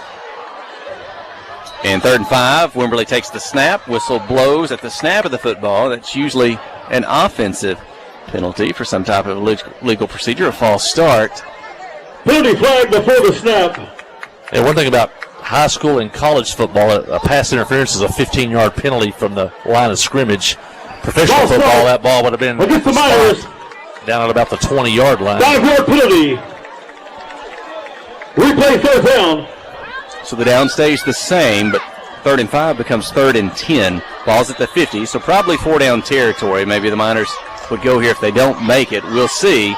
Empty backfield again. 3 receivers on the right, 2 on the left. Wimberley, he's dangerous to run. He's going to run again up the middle. They'll get a hand on him and bring him down at the 47-yard line. Only a 3-yard pickup. It'll be 4th and 7. Sheldon Louder came up and made the initial hit. Got help from Zayden Widener. Louder stayed home. Forced Wimberley to have to stay in the middle of the field. Down for the Miners. And the Jackets stop them short of the first down. That's going to be 4th down. About 6. Bauxite converted a big 4th down to get their first score of the night. Early in this one, can they do it again from midfield? 4th and 7. High snap, Wimberley pulls it down. Looking to pass. Pressure's going to throw back to the right side. And the back's not ready. Didn't know the football was coming. He had 3 blockers out in front of him, but it falls incomplete. And the ball is going to go over on down to the Yellow Jackets with 3 minutes, 2 seconds remaining in the second quarter, trailing 21-17. Not sure what the miscommunication was, or they ran a perfect screen pass to this side of the field, except nobody wanted to be the receiver. All the linemen were out blocking, and there was one running back in the backfield. He never turned around. He was the intended receiver, and the ball fell to the turf. And a huge break for Clinton as the defense holds. And the Jackets will take over at the 47 with a chance to take the lead. They trail 21-17. Chalk is in the shotgun. Got one back beside him, maybe Venable. Chalk's going to throw it on a slant. Emerton makes the catch across the 45 up to the Bauxite 43-yard line. Right at the first down mark. Maybe the tackle, number 20. 4 inches past it. Do they give him the first down? It looks like it. We're kind of looking down the line of scrimmage. And that is a first down for Clinton. 2:45 to go. Second quarter. The Jackets would definitely want to score here, but they'd love to take some time off the clock. The Jackets will get the ball to start the second half and keep that Bauxite offense off the field. Chalk in the shotgun. 4 receivers in the pattern. It's going to zip it in the middle. Widener caught at the 40, the 35, the 30, to the sideline, the 25, the 20. A pull down, Zane Widener. Horse collar.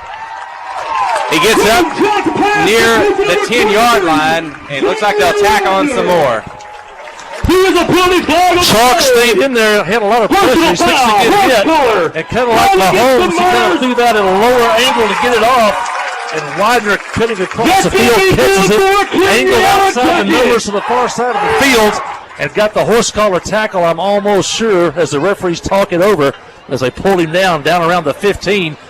I think every official threw a flag on that one.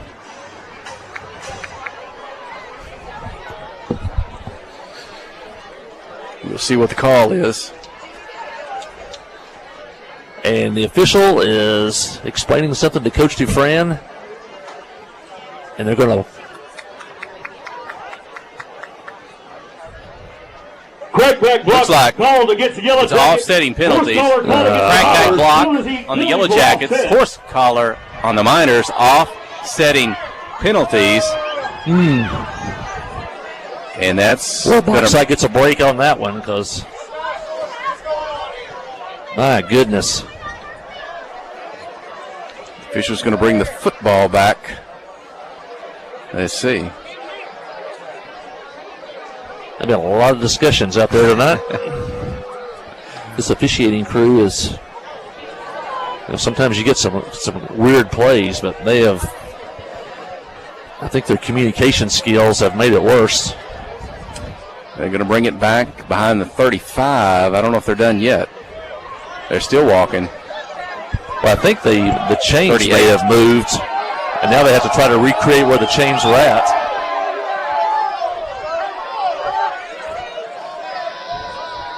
Still looking at the chain gang.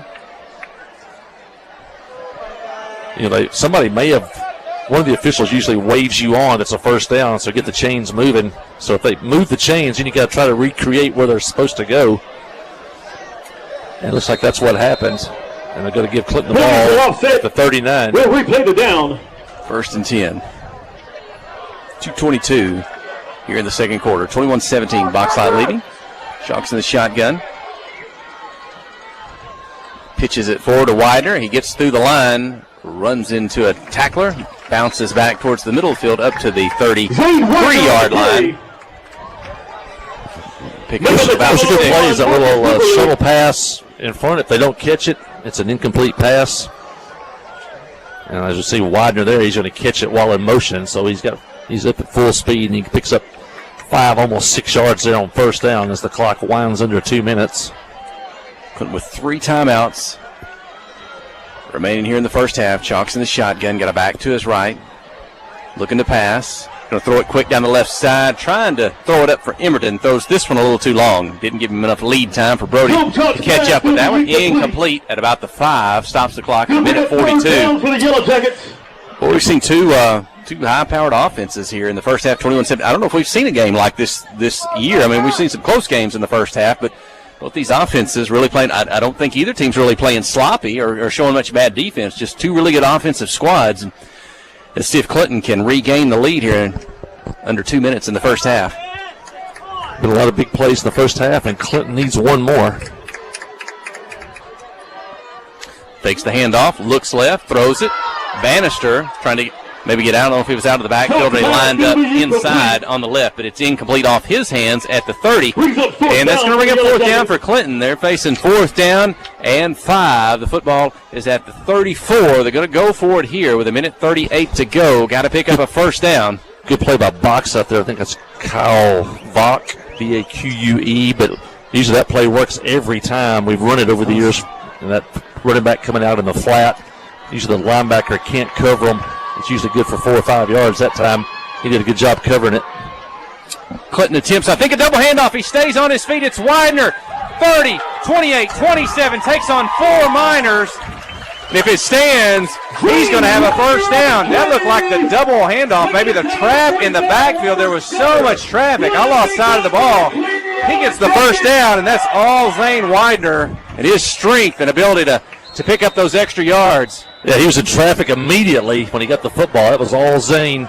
And the Jackets pick up a first down. That is huge if the Yale Jackson go on to score. Quick handoff up the middle. Bryson Venable spinning, moving forward all the way up to the near the 17-yard line. Almost a first down. Boy, he hit that quick up the middle. Yeah, first time we really used back to the line. Dive much this year, or just tonight, because of just trying to get in the. He gets the handoff again. They're just trying to pick up the first down. That would stop the clock. And he may not have got it. The clock's not going to stop at 55 seconds. Clinton still with 3 timeouts. It's 3rd and less than a yard. 50 seconds clock running.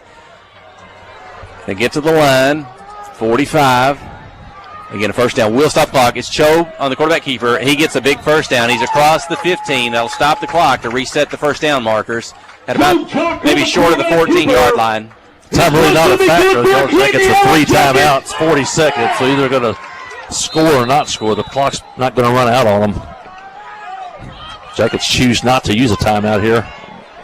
The clock is running. Got to break the huddle. Here we go. Chalk under center. 2 backs behind him. It's the wing tee set. He's going to drop back, throw it up. 1 on Emberton, 1 on 2. He touched it. Catch. 1 on 2. Brody Emberton pulls it in. Yellow Jackets 23, Bauxite 21. They run the fade. Bauxite had the run. Defense going up. They had double coverage. They had a big man behind it. And Brody once again goes up over the smaller Jorge Acosta and makes the catch for the touchdown. The Jackets ahead with 22 seconds left in the half. And remember, the Jackets get the ball to start the second half. You love the 2-for-1. Martinez has 2 extra points. He's got a field goal. His 3rd extra point attempt is up, and it's good. It's Clinton 24, Bauxite 21. A quick break here before halftime. You're listening to KHPQ in Clinton High School Sports.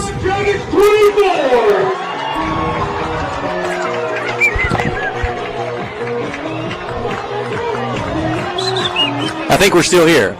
We've got it. Let's go ahead and keep it at our position here with just 22 seconds left in the first half. Jackets drive 55 yards for the touchdown after stopping Bauxite on 4th down at midfield. A couple of big plays of that was a Zane Widener first down run on 3rd down to keep the drive alive. And then that pass into the corner of the end zone to Brody Emerton under double coverage. Receiver goes up and makes the catch. And the Jackets retake the lead 24-21.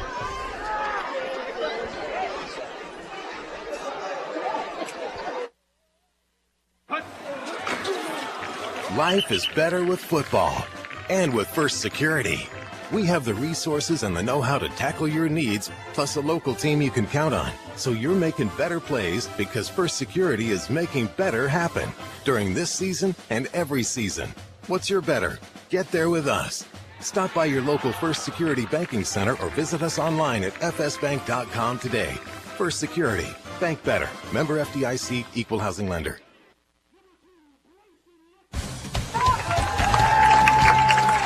And we're back to action. The Yellow Jackets kicked off. Bauxite returns it up to the 48. There's 16 seconds left. Bauxite, if the scoreboard is correct, are out of timeouts. Keep Wimberly in the middle of the field. If he gets to the outside, it's a track meet. And let's see. I don't even see Wimberly out there right now. Wimberly's not on the field. Actually, he's lined up at wide receiver here on the near side. Billy Stanley's on him. Brody may need to get some help over the top here. Maybe a go route. Straight down the field, throw it up, try to run under it. We got a procedure here. Penalty flag before the snap. Delay a game. Call against the Miners. 5-yard penalty, replay, first down. Well, it also showed the defense a little bit about what they were going to do there. I don't know. Again, with Wimberly on, then they had a back come over in motion to come over and put a second person on that side of the field. You got Emerton and Stanley, as you said, the 2 defenders on the short side of the field with Wimberly. They may have to change the play. We'll see. Jackets are kind of a halo. They got 4 safeties and then a deep safety, 4 in a halo, and then 1 behind them. There's the shotgun snap over his head, back behind the 30. Yellow Jacket defense coming in, and they're going to force out of bounds up at about the 41. The bad break there is the Yellow Jackets couldn't break the tackle in the field of play, and it stops the clock with 5 seconds left. Bauxite's going to get another chance here. They tackle him in the field, the clock's going to run out. I don't think we've mentioned yet, but Jared Brown is back on the field on the defensive line. He came out with injury earlier, was getting checked out by Dr. Coward and the EMT staff, but he's back out there at his defensive tackle position for what could be the final play of the first half. Calls for the football. Wimberly's going to keep it himself. Up the middle, breaks it out to the left, tries to get to the corner. He does. Still Yellow Jackets in front of him. Gets away from 1-2. Oh, that may have been a touchdown-saving tackle at the Yellow Jacket 40-yard line. If there's no flags, that will be the final play of the first half. What an exciting first half it was. I don't know if we've had one like that this year.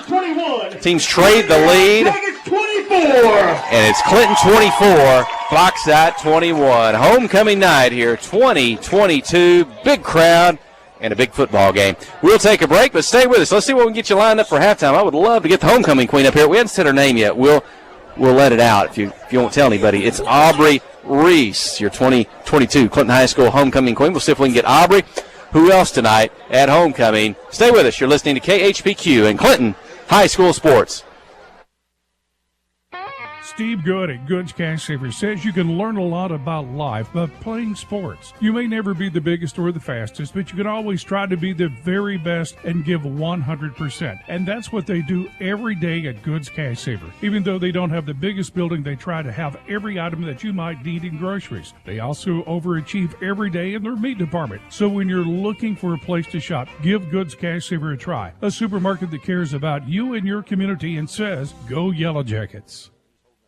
F.L. Davis Cash Lumber, your Ace Hardware store, is a proud sponsor of Clinton Yellow Jacket Sports. F.L. Davis Cash Lumber can help with your electrical, plumbing, paint, tools, hardware, and flooring needs. They're a full-service hardware store and lumber yard. F.L. Davis can provide you with everything you need for your residential or commercial projects. The knowledgeable staff is always on hand to answer your questions. Visit F.L. Davis Cash Lumber, your Ace Hardware store. Same place, now Ace. Tonight's game is brought to you in part by these fine Yellow Jacket boosters, by PEH Supply, by Clinton Drug, by Artelco, by Crowell Saw and Supply, by the Latitude Bistro, by Western Sizzlin', by Joe and Hash, and by Jamie Beavers DDS, and by the Huddle House. These fine sponsors help bring you tonight's game. Conway Regional has been the community's hospital for more than 100 years, providing high-quality, compassionate care. As our community continues to grow, we're growing alongside you to ensure all your healthcare needs are met right here in Conway. Our board-certified interventional cardiologists, specialized team, and innovative cardiovascular technology are here to provide the comprehensive care you deserve when you need it most. So when you're facing a heart emergency, trust the care you'll find down the hallway, not down the highway. Nobody has sold more Dodge, Chrysler Jeep Ram vehicles than the Landers family. If you're looking for a hassle-free, stress-free buying experience, then Cowboy Dodge, Chrysler Jeep Ram in Clinton is your place to shop. If you want to pay too much, buy somewhere else. If you want the car deal you've always waited for, Cowboy Chrysler Dodge Jeep Ram in Clinton is your place to shop. It's quick and easy. Jump online at cowboycdjr.com or give us a call at 501-745-5333. Cowboy up or you'll pay too much. Towing and recovery is the last thing you think about until you really need it. Then you really want the best. There's only one name to call, Justin's Collision Repair Towing and Recovery. They have the largest and latest model recovery fleet in North Central Arkansas. From small towing to heavy-duty towing, Justin's Collision Repair Towing and Recovery on Highway 65 in Clinton is the one to call, 745-2992. That's Justin's Collision Repair Towing and Recovery, 745-2992. Halftime at Jim Tummelson Field. It's the 81st homecoming in Clinton High School history, the 72nd homecoming held right here on Jim Tummelson Field. It's been an exciting first half. It's been a long first half. Clinton leads by a score of 24-21 as we go to the halftime break. The Yellow Jackets led most of the first half. They trailed 7-0 on the opening drive by Bauxite, but then they scored on a Emerton to Widener pass, tied the game at 7. Chalk scored on a 1-yard quarterback sneak, and the Yellow Jackets led 14-7. Bauxite tied it at 14, and then Steven Martinez with his longest field goal of the season and his career put the Yellow Jackets back ahead 17-14 early in the second quarter. Bauxite comes back to take the lead at 21-17 on a Wimberly 44-yard touchdown run with 7:52 left in the first half. And then just before the end of the half, on a great catch on a pass from Joe Chalk, Brody Emerton scores, goes over the defender, makes the catch in the back of the end zone for a 12-yard touchdown catch. And the Jackets head into the halftime with a 24-21 lead. Well, we got Yellow Jacket Sports Network reporter Emily Pilkington with us. Talk about your thoughts on the first half. You were down on the sidelines. This is a really good battle. We're struggling a little bit on defense, but offense they cannot stop Brody Emberton or Zane Widener. But our line needs to protect Job Chalk a bit more. But other than that, we're pretty set. And they'll come in the game. I know we want to try to get the ball to the playmakers, and Emberton and Widener have had a good first half. Yes, Brody has 2 touchdowns, and I think Zane has one on that trick play that Brody actually threw to him, and that was an awesome start of the game. Talk about the injury report in the first half. The Yellow Jackets had a couple of 3 more players injured here in the first half. Yeah, so Dawson Maynard and Joshua Foltz both have concussions. Dawson's not too bad, but they're just going to keep an eye on him and keep him out. But Joshua is pretty bad. He cannot make sense of it. He had to help him walk off the field. But Jerry Brown, he's okay now, but he got a stinger. They hit him in the head. So he's getting checked up on, and he's okay. And then a big injury for Bauxite. Emily got us further update. The quarterback, Hunter Farrell, for the good, outstanding quarterback for Bauxite, went down at the end of the first quarter. Yeah, so when I watched it, he was in midair, and when we tackled him, his leg just went down in the wrong way, and his leg was in a whole different spot. So the prayers up for him. I don't know how they're going to go on with it, but it doesn't look good. Yeah, I hate that for Farrell. I hate that for any player to get hurt, but a 3-year starter at quarterback, a senior, and so that may put his career in jeopardy there for Bauxite. But talk about homecoming week here. What's it like? Those activities all through the week here at Clinton High School. My favorite week of the year. Yeah, so we just had different dress-up days, like biker and surfers, Villain Day, Disney Day. Everything but a backpack, I saw. Anything but a backpack. Yeah, there's been some shopping carts, a bow and arrow case, a bunch of different coolers. Some coolers. Someone brought a grill. And some grills, yeah. That was pretty cool. Anything but a backpack day, so whatever you could carry your books in, you brought it this week, so that's pretty cool. And then today, I thought it was a great pep rally today. It was fun. I was in like 3 skits, and it was a lot of fun. And the theme was the movies, right? Yes, lights, camera, action. So a bunch of our different skits were High School Musical, Nacho Libre, Coco, Rocky. Mr. Smith was Rocky. That was awesome. Yeah, if you get a chance to catch this on film, you need to see Mr. Smith as Rocky. He does some push-ups. He runs up the bleachers, runs out of breath. Yeah, he's the GOAT. And then knocks out the miner there, like one of the Rocky movies with Apollo Creed. Yeah. And Sheldon Louder was a total trooper. He was the miner the whole time and got beaten up every skit. We kind of worried we don't get hurt during the pep rally today. He almost did, but he's okay. I did notice the elementary kids really liked the fight scenes, like with Nacho Libre. Yeah, I don't know about that. The elementary kids went crazy over there. They did. But it was a great pep rally. The band did a great job. Cheerleaders, junior cheerleaders, and senior cheerleaders worked together on this one, and it was a really great pep rally day. We also need to mention the sports around campus. Tennis had the district tournament. Some of those kids are moving on to the state tournament. We got several qualifiers there. Golf season is over, but we had 2 girls and at least 1 boy move on to the state tournament in golf. Terrence and Maggie Deckelman and Gracie Linville. And Terrence is only a 9th grader, I believe, and he finished 14th in the state, won the district. And so big things ahead. He's doing very well for Terrence, and he's a hard worker in the golf program. And of course, our very own Maddie Cabana, who is in homecoming tonight. She's at the halfway point of the cross country season.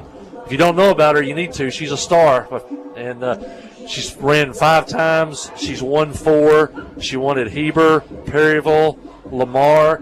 Beat over 100 runners in Little Rock. Her best performance may have been in a losing cause. She goes to the Chili Pepper, the famous cross-country festival in Fayetteville, with runners from all over the country. And our young lady from Clinton finishes number 6 out of 391 runners from all over the country. Yeah, that's my girl, Maddie. I love her. She's such a hard worker. I hang out with her most of the time. She'll tell me she gets up at like 5:30 in the morning, runs 8 miles in the morning, and then she'll go back after school and run 8 or 10 but if she doesn't run more than like 20, it's a bad day. I'll testify that because I come out to the track, but she's already here before I get here. And she may have run 6 or 8 miles, and then I may come back and watch some football practice in the afternoon. It's 100 degrees on this black track, and she's out here running too. So. If anyone says that they want to be determined or anything, or how they're determined, it's her. And there should be no excuses because she does not listen to anything. Well, Maddie's going to be training through the month of October with some more meets, and then November the 4th, she'll run for a state championship, and that's where? Hot Springs? Hot Springs. I stumped her on that one. I didn't warn her about that one. I wasn't sure. November 4th, Maddie will travel to, and there's some other girls that also run cross country. They'll travel to Hot Springs, and they run the cross country meet at Oaklawn Park, the horse racing track. And so keep your fingers crossed out there. November 4th, Clinton will be shooting in Maddie Cabana for Clinton's first ever state championship in cross country. Should be good fun. And it couldn't happen to a better person. No, it cannot. Well, that's Emily Pilkington, Yellow Jacket Sports Network sideline reporter. She'll be heading back down and hopefully bring the Yellow Jackets a victory. Hope so. Thank you. All right, we'll take a break. Yellow Jackets lead 24-21 at the half. You listen to Yellow Jacket football on Hot Country Q92. Adventure awaits, and with the all-new lineup of Chevrolets, those adventures can become reality. Joe Lee Chevrolet has the best lineup of cars, SUVs, and trucks ever. Why go from A to B when imagination can take you everywhere? And remember, when you need service work, Joe Lee's service department can keep your Chevrolet running like new. Make your best deal today at Joe Lee Chevrolet in Clinton. Find new roads in your new Chevy vehicle. F.L. Davis Cash Lumber, your Ace Hardware store, is a proud sponsor of Clinton Yellow Jacket Sports. F.L. Davis Cash Lumber can help with your electrical, plumbing, paint, tools, hardware, and flooring needs. They're a full-service hardware store and lumber yard. F.L. Davis can provide you with everything you need for your residential or commercial projects. The knowledgeable staff is always on hand to answer your questions. Visit F.L. Davis Cash Lumber, your Ace Hardware store. Same place, now Ace. The Blagg Law Firm is a proud supporter of Clinton High School Yellow Jacket sports. When you need an attorney, call the Blagg Law Firm. Whether it's an injury accident, criminal defense, DWI, family dispute, or Social Security disability, Ralph Blagg believes in equal justice for all. Located on Court Street in downtown Clinton and on the internet at blagglaw.com.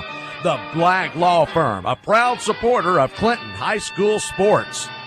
Hi, I'm Joey Dobbs with State Farm Insurance here in Clinton. We are proud to support Clinton Yellow Jacket sports, and we're here to support you on and off the field. For surprisingly great rates on auto, home, life, and supplemental health insurance, stop by today. We're located just off of Highway 65 before the Little Red River next to H&R Block. Give us a call at 745-6323 or visit our website at calljoeydobbs.com. Like a good neighbor, State Farm is there.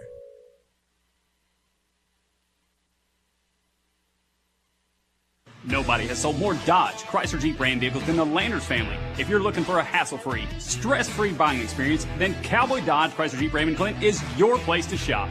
If you want to pay too much, buy somewhere else. If you want the car deal you've always waited for, Cowboy Chrysler Dodge Jeep Ram in Clinton is your place to shop. It's quick and easy. Jump online at cowboycdjr.com or give us a call at 501-745-5333. Cowboy up or you'll pay too much.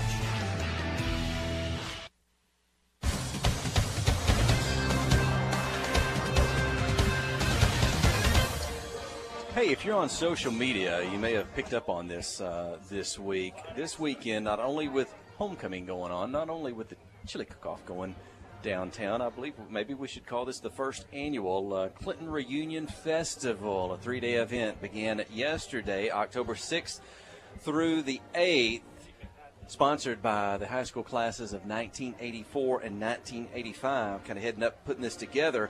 And how would you describe it? It's a big multi-class reunion weekend with all the fixings to get folks back to visit with their friends and family, and bring some attention to Clinton Lake and the beauty around here in Clinton High School. It all kicked off last night with a teachers, coaches, and staff reception, current and former, hosted by Mickey Parrish. That was in the arena, the hospitality room, where they had that last night.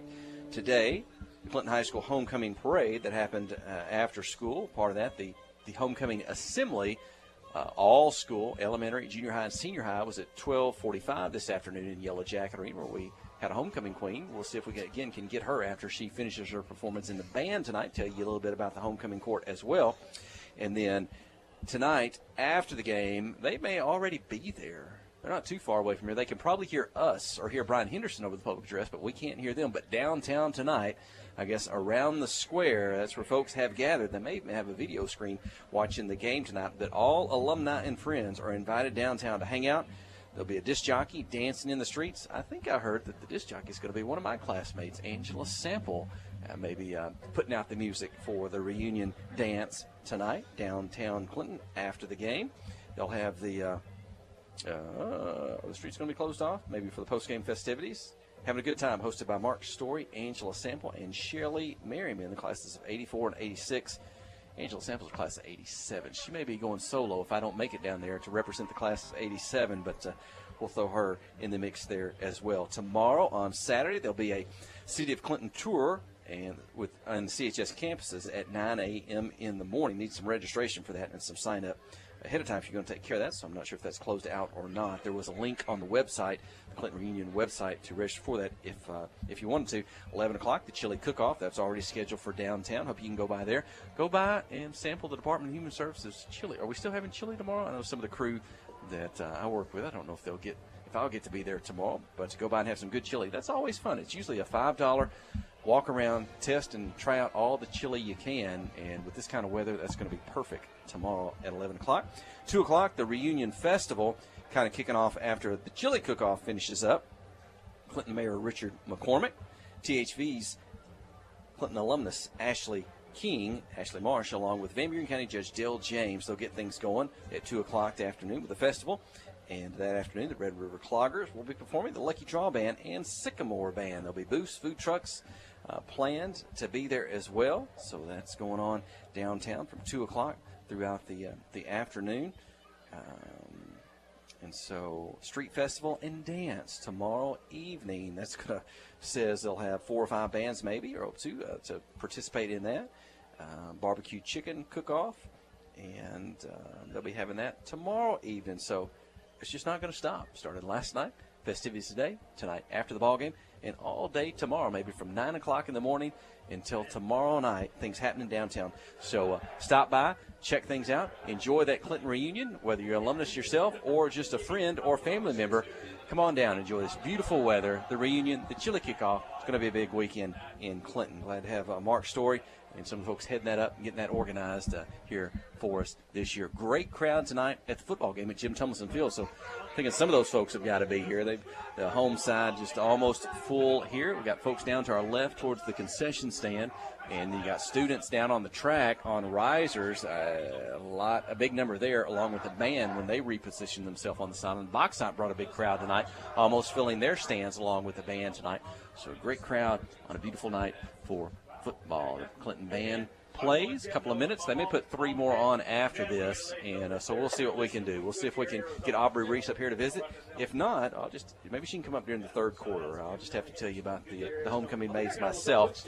But stay with us. We'll take another break and return here in just a couple of moments. You're listening to KHPQ in Clinton High School Sports. Friday night at the stadium is not the time to worry about your finances. Let First Arkansas Bank and Trust ease your mind with their mobile banking capabilities. You can check your balance, transfer funds between accounts, and even find the nearest ATM for dinner after a road game. The free mobile app is available on the iTunes Store and Android Market. You can cheer loud and proud for the Yellow Jackets because First Arkansas Bank and Trust has you covered. See a branch for more details. Equal housing lender, member FDIC.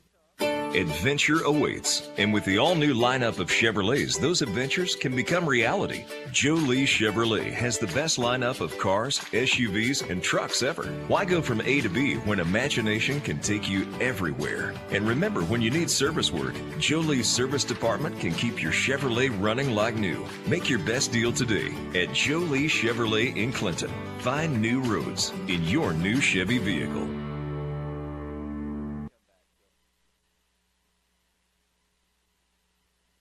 Hi, I'm Joey Dobbs with State Farm Insurance here in Clinton. We are proud to support Clinton Yellow Jacket Sports, and we're here to support you on and off the field. For surprisingly great rates on auto, home, life, and supplemental health insurance, stop by today. We're located just off of Highway 65 before the Little Red River next to H&R Block. Give us a call at 745-6323 or visit our website at calljoeydobbs.com. Like a good neighbor, State Farm is there.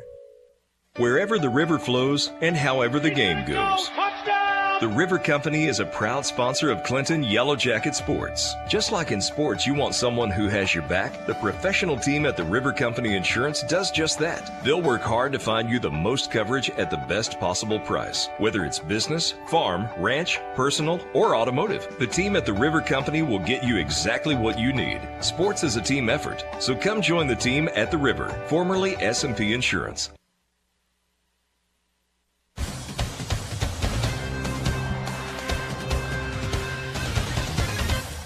Well, 3 minutes on the clock here before we return to action here in the second half. I don't think I can get Aubrey Reese in here as the band has just finished up in time. If not, maybe we can pull her in during the third quarter, fourth quarter, after the game if we have to talk about things along with her homecoming court. Let me throw those names out to you real quick. Your ninth grade maids this year: Kenna Collins, Lexi Wallace. Your sophomore maids: Lindsay Cossey, Danielle Keith. Let's welcome back to the second half. Junior maids: Maddie Kamana, Ashlyn Williams, and your senior maids: Carly Henderson, Caitlin Melton, and Aubrey Reese. And it was Aubrey Reese selected by the Clinton High School student body, elected as the 2022 homecoming queen. Well, I don't have her. I do have the 2021 queen just in front of me, Ashley James. She helped out today in the ceremony, wore her crown, announced the winner. She was just in front of me there for the announcement. And so it's good to have Ashley as well. Let me see if we got a minute to pull in Coach Matthew Post. He's been busy in the booth across from us tracking these statistics for tonight. And what a fun offensive game it's been here thus tonight. 24-21, each team with 3 touchdowns and a field goal by Steven Martinez and the Yellow Jackets. Man, if you like offense, this is a place to be tonight. Being a kicker in high school, I love watching Steven kick. That was an awesome field goal by him tonight. It's not a typical night for the Clinton Yellow Jackets. They've got 266 yards of offense, but usually it'd be flipped. But we have 184 yards in the air and 82 rushing tonight. Job Chalk is 8 for 14 for 109 yards and a touchdown. Brody Emberton threw that first pass of the game for 75 yards and a touchdown. Zane Widener has 8 carries for 39 yards. Bryson Venables has 5 carries for 18. Emberton 4 for 13. Emberton through the air has been really tough to stop tonight. He's got 6 catches for 100 yards and a touchdown. Zane's got 2 catches for 85 yards and a touchdown. Brody's catch down here in the end zone was in double coverage. He just went up and got it at the top for the touchdown. Bauxite has 197 yards of offense, 48 through the air, and 150 rushing. Overall, it's been a really good half of football. Offensively, I think we're going to keep the ball through the air, and hopefully we can hold on here for a big homecoming win. Boy, the teams are back on the field. We're ready for the second half kick. The Yellow Jackets set up to return. They'll have the ball first here in the second half, leading 24-21. They scored there in the final seconds, maybe was it 22 seconds in the first half to regain the lead. It was back and forth in the first half. So Clinton up by 3, and they will return from the 12-yard line up across the 15, the 20, middle of the field into the pack. Diving forward about 30, maybe the 31 or so. It was Landon Rose on the return. Yeah, we haven't heard much of Landon tonight. He's had some big games so far this year, so maybe Landon a big second half. I hear him say Cameron Scott. He's been back to return. Mentioned that. So we saw Cameron Scott leave in the second quarter. Kind of upper body shoulder stinger, but hopefully he's back out there. As the Yellow 11, Jackets. I think, is that Cameron? I see him on the sideline, if that's him at this time. But Yellow Jackets with more passing yards than running yards in the first half. That's very unusual for a Yellow Jacket football team. It's usually a bad sign over the years, but the Yellow Jackets tonight have the lead and have had to make some adjustments to try to tweak the offensive line. So they maybe try to take advantage of the short, quick passing game. Spencer Bannister on the first carry of the second half. He's met at the line. Not much there for Spencer.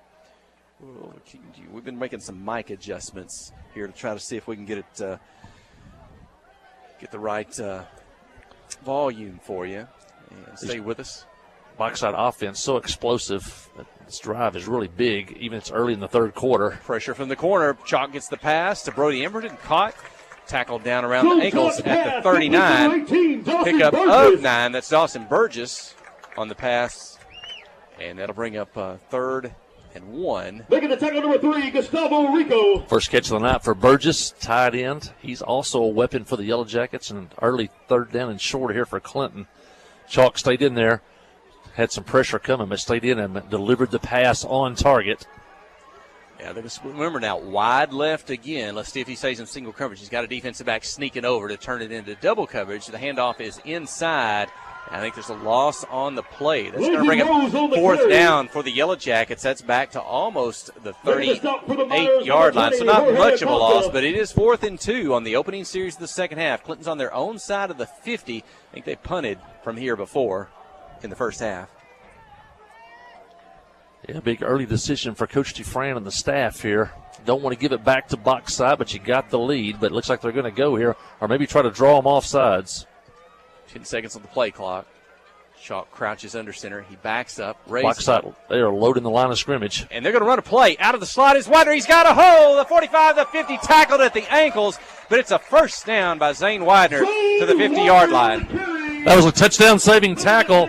Bauxite had 9 players at the line of scrimmage. He knew if he could break the line of scrimmage, get into that second level, he'd have running room. He did. Plenty of room for the first down. And Bauxite, just by an ankle, saves a touchdown there. And the Jackets have it just inside Bauxite territory at the 49. Chalk will drop back in the shotgun. 4 receivers out. He's got a back beside him. Let's see if that's venable or not. Quick pass. Oh, picked off. And it might be a touchdown. They tried to get the slant to Emberton again. Stepped in, picked it off. 10-5. Touchdown, Bauxite. Jackets came back to that slant one more time, and that time the safety over the top sold out, went for the pass, picked it off easily and ran it back. He did the exact same thing last week against Pottsville. The game was 17-14 last week at Pottsville in the fourth quarter, and Bauxite picked one off immediately early in that fourth quarter, ran it back for a touchdown, and went on for a 34-14 win. It looked just like that play. And that time, but the Yellow Jacket coaching staff, they may come back to that because that safety wants to bite on that. They may fake the slant and then give a go route and go right past him. So that's something you can put back in your memory here, maybe for a future play. But the Jackets went to that. And that safety that time sold out and made the interception. 27-24. The extra point is up. Perfect on the night are the Miners. It's Bauxite 28. The Yellow Jackets 24. We're 9 minutes, 31 seconds remaining in the third quarter on a night of big offensive plays. That may be the biggest defensive play of the night. It leads to 6 points. The touchdown quickly for the Miners. Clinton's going to get it right back on the offensive end, though. Now trailing by 4s. It's been a fun back and forth game tonight. I think only the second interception this year. Chalk has been very efficient with the football this year. Back deep for the Yellow Jackets, Landon Rose and Cameron Scott. Now this makes this possession all the more important now as Clinton now trails by 4 with 9:31 left. Cameron Scott is back in the ballgame. He and Landon Rose inside their own 5-yard line. Kick going to have to come up and take that one at about the 13. It's Landon Rose, hands it off to Widener.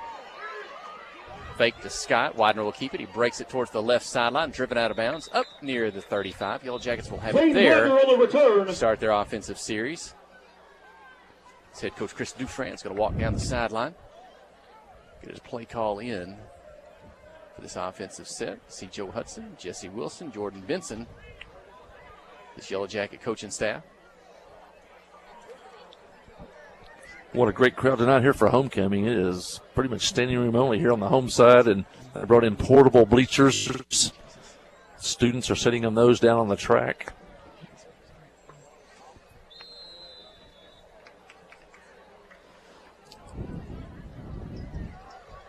as Clinton breaks the huddle.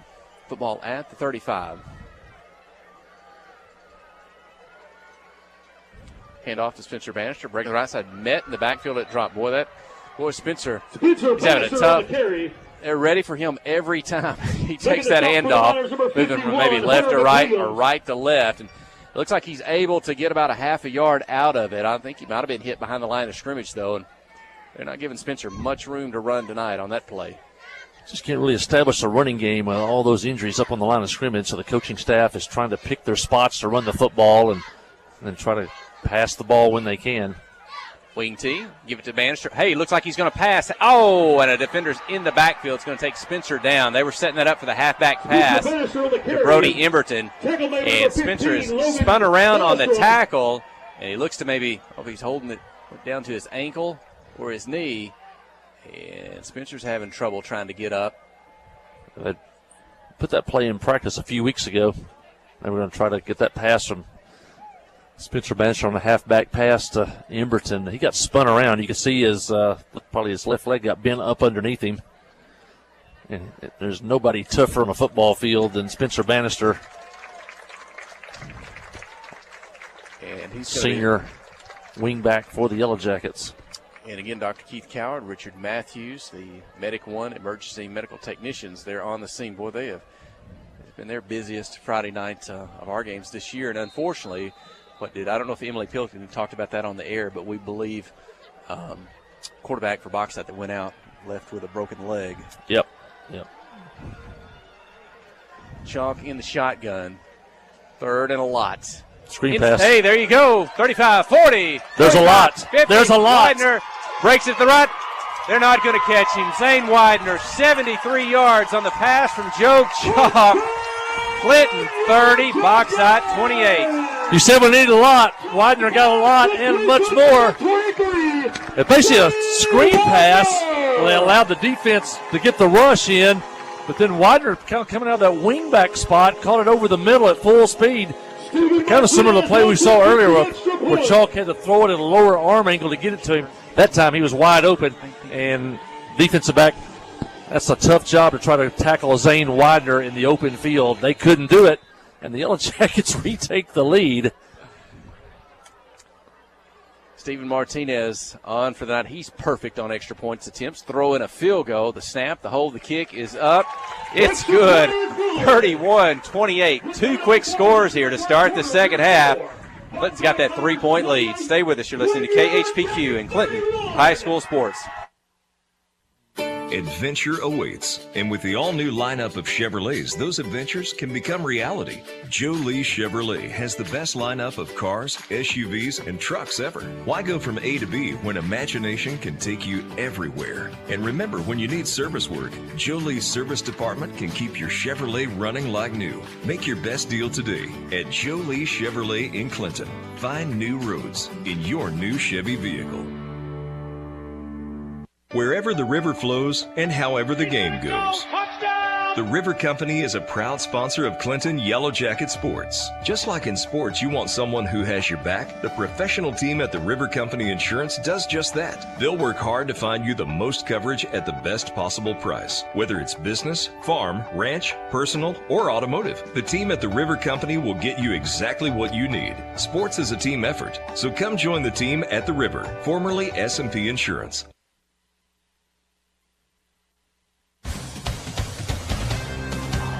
Well, when it looked a little bit bleak, Yellow Jackets facing a third down and a lot. Chalk hit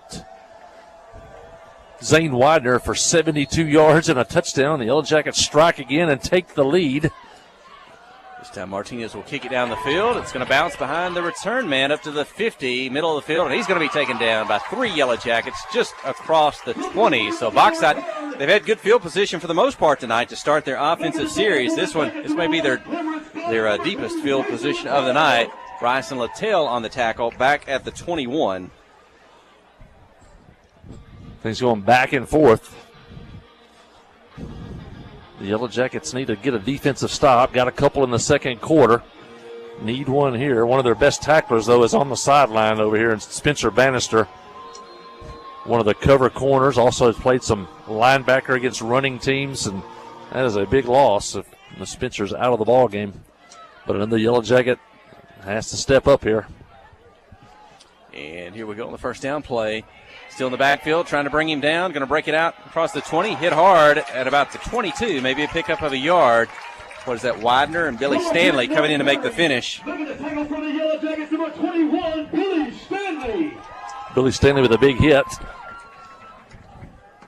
The handoff.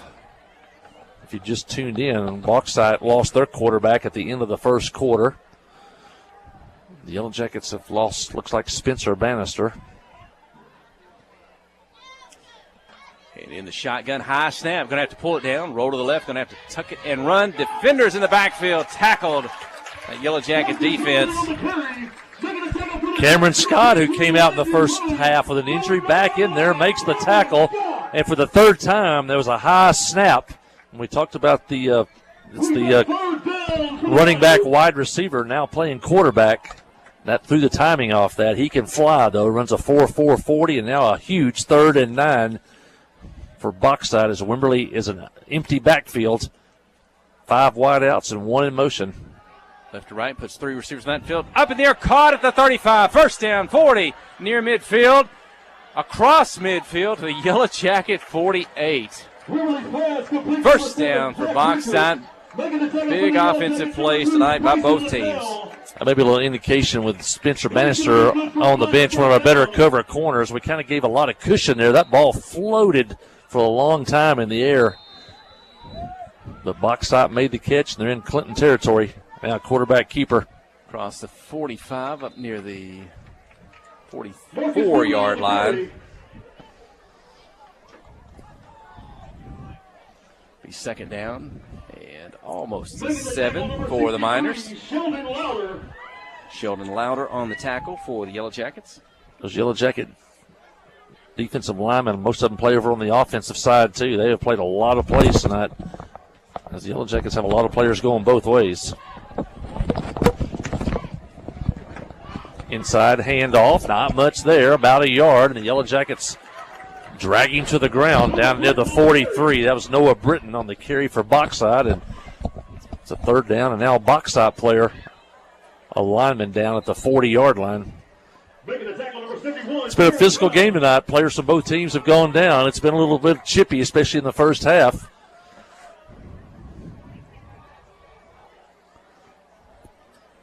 And medical staff for Bauxite now comes onto the field along with the coaching staff. Player down at about the 40-yard line. Gives the Jackets a chance maybe to catch their breath, get some water here in front of this great homecoming crowd. Probably one of the largest ones we've ever seen. Maybe the downtown homecoming has helped a lot of those folks that come out tonight to see maybe the Yellow Jackets for the first time in a long time. And they have helped to swell the crowd here at historic Jim Tumlison Field. First game played on this field in 1950. Talk about some tradition. Bauxite football has a lot of tradition. Leon Muscles Campbell was a Bauxite Miner, played on the very first Razorback Cotton Bowl team back in 1946, went on and played professional football, but that name is synonymous with Arkansas sports history. Leon Muscles Campbell. Wimberley in the shotgun. Facing 3rd and 5. 6:04. Clock running, 3rd quarter. Got to keep him 3-point lead. contained. The corners have got to hold containment. They've done a pretty good job. One back to his right. 2 receivers on the right. That's the wide side of the field. Wimberley's going to keep it himself. Left side. Off tackle. Spun around up at the 40. It's going to be a gain of about 2 on the carry. That will bring up 4th down for Bauxite. It's going to be 4th and 3. They've got the football at the Yellow Jacket 40. Landon Rhodes on the tackle. Down for the Miners.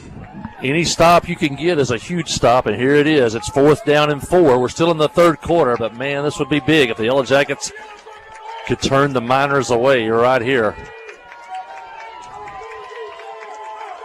2 tight ends, also a sniffer back. Looking at a run formation. Wimberley. Oh, he didn't get it! Wimberley. My goodness, what a play. Out of the shotgun. Quarterback up the middle. Big Zane got back there as soon as the football got there. Everybody knew it was a run play. They were run heavy left with a tight end.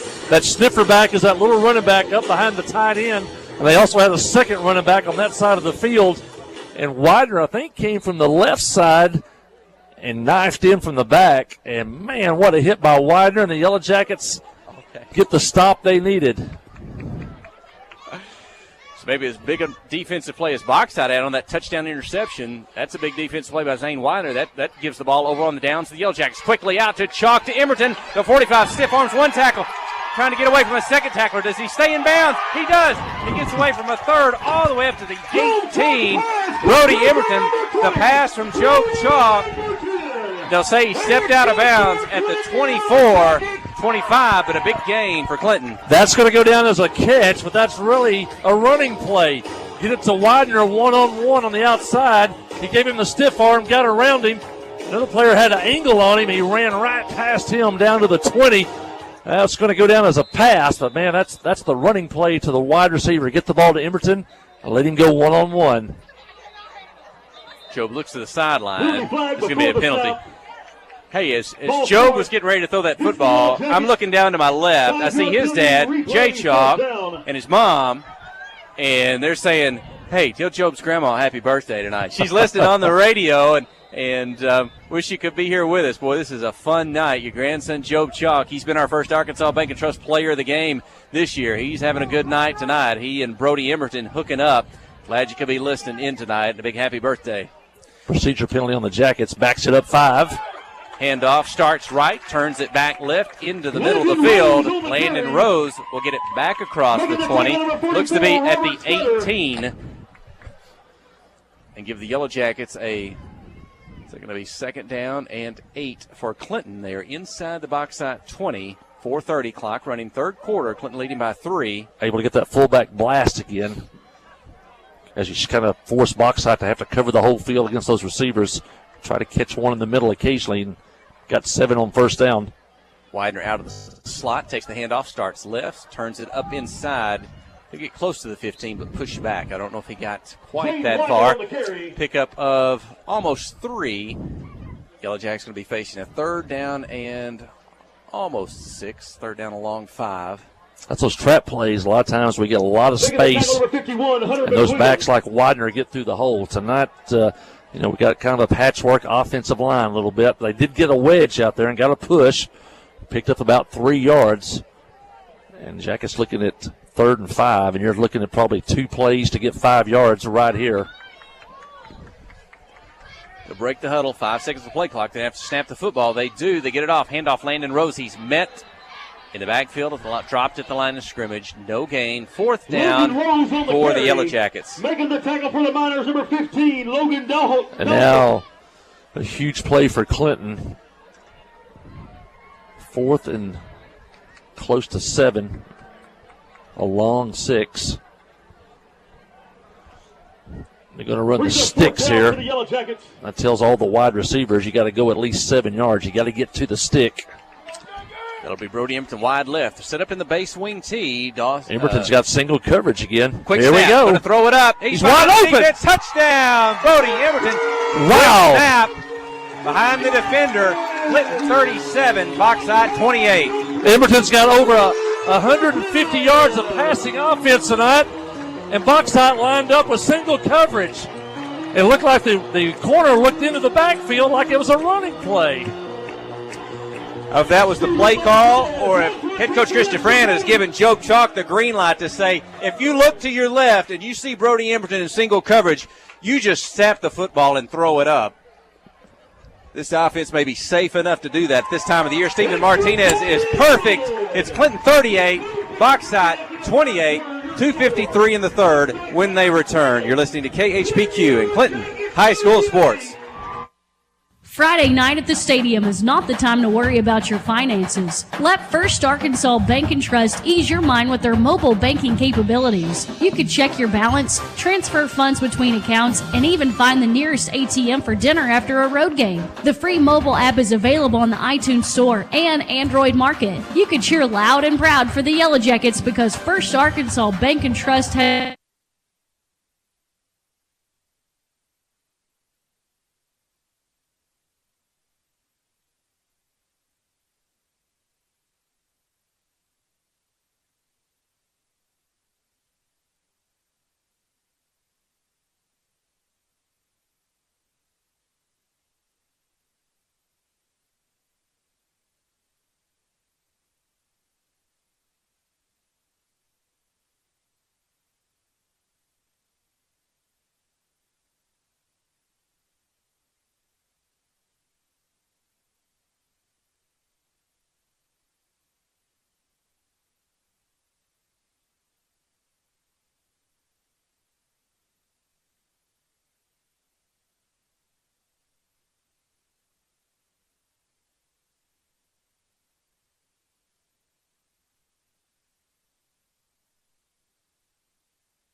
wherever the river flows and however the game goes. The River Company is a proud sponsor of Clinton Yellow Jacket Sports. Just like in sports, you want someone who has your back, the professional team at the River Company Insurance does just that. They'll work hard to find you the most coverage at the best possible price, whether it's business, farm, ranch, personal, or automotive. The team at the River Company will get you exactly what you need. Sports is a team effort, so come join the team at the River, formerly S&P Insurance. And I think we're back on the air. Bauxite took over to the 35, taking a fair catch on the kickoff, and now it's 2nd down and 6 for Bauxite. Wembley, quick pass. Left-hander slings it out. Caught behind the line of scrimmage. Good job coming up to make the tackle for the Yellow Jackets, holding Bauxite to a 1-yard gain at the 40. Landon Rose coming out of his linebacker spot to make the tackle. Back-to-back tackles for Landon Rose. His dad, Jim Rose, he's just to my right here, just below us here in the press box at Jim Tomlinson Field. Stands up the entire game. And Wimberley, empty backfield, in motion now. He's going to roll to his right. He's going to throw it back to the left, trying to set up behind the line of scrimmage. Good defenders back behind the line of scrimmage. Makes the tackle for a loss on the play. Brayson Littell, the sophomore, got back there first. A little bit of trickery by Bauxite. A throwback coming right, throwback to the left. Littell stayed home, and Landon Rose came up and made his 3rd tackle in a row. And it's 4th down for Bauxite and about 7 at their own 38-yard line. What are they going to do here? A minute left in the 3rd quarter. On their own side of the 50. Don't jump off sides. If they're going to kick, let them kick. And it looks like we'll take a deeper drop, and we'll punt the football from the 40. It's a high kick. It's short. It's going to hit at the Yellow Jacket 41, bounce back to near the 44. And the offense will have it there. 45 seconds remaining in the 3rd quarter. Great job by the Clinton defense there. They've done a good job of keeping Wimberley between the tackles. When he first took over at quarterback, what was it, the first play of the game? He went about 45 yards around the end, and then he had another one of those later. And they've done a good job. They made some adjustments at halftime, and they've done a good job so far in the second half on Wimberley. And the Jackets would love to score here and run a little clock. I don't know if either team can run the clock. These offenses are so powerful tonight. They score quick. A lot of points in this one, 38-28. Yellow Jackets leading. 2 touchdowns here already in the 3rd quarter. Handoff, moving right to left, slipping down at the 44. Kind of lost his footing. It's Billy Stanley. Picked up maybe not quite a yard. Bring up 2nd down for Clinton. And let's see. They'll have to run another snap play. At least one. Yep. Play clock at 25. Game clock at 26. Yeah. Before we head into the 4th quarter. What an exciting game it's been. I guess the most exciting game we've had all year here in the 6th contest of the season. Chalk crouches under center, out of the slot, Widener. Defenders in the backfield. He'll spin, and he'll get to the 41, a pickup of 2. Shane Widener on the carry. Making the tackle, number 15. And that'll be the final play of the 3rd quarter. A good one for the Yellow Jackets as they put 2 touchdowns on the board. Bauxite has 1, and that makes your score going into the 4th and final quarter. Clinton 38, Bauxite 28. Stay with us. You're listening to KHPQ and Clinton High School Sports. Steve Good at Goods Cash Savers says you can learn a lot about life by playing sports. You may never be the biggest or the fastest, but you can always try to be the very best and give 100%. And that's what they do every day at Goods Cash Saver. Even though they don't have the biggest building, they try to have every item that you might need in groceries. They also overachieve every day in their meat department. So when you're looking for a place to shop, give Goods Cash Saver a try. A supermarket that cares about you and your community and says, go Yellow Jackets. Hi, I'm Joey Dobbs with State Farm Insurance here in Clinton. We are proud to support Clinton Yellow Jacket Sports, and we're here to support you on and off the field. For surprisingly great rates on auto, home, life, and supplemental health insurance, stop by today. We're located just off of Highway 65 before the Little Red River next to H&R Block. Give us a call at 745-6323 or visit our website at calljoeydobbs.com. Like a good neighbor, State Farm is there. Well, the Yellow Jackets outscored Bauxite 14-7 in the third quarter. They led 24-21 at the half. They lead 38-28 as we head to the fourth quarter, and the Jackets are facing a third down and 7. Can they convert one more tonight? We're looking right down the line of scrimmage. 43 drops back, wants to pass. Emerton over the top. Does he hang on? He caught it. The 30. The 30. The pass from Chuck. First down, Yellow Jackets. The pass was perfect. The defense was perfect. Brody Emerton was just a little bit better, and he made a catch with a Bauxite defender right in his chest. What a game tonight from Brody Emerton. Brody may be playing himself into a college wide receiver. He keeps this up if folks are watching tonight. Chalk under center. Handoff up the middle.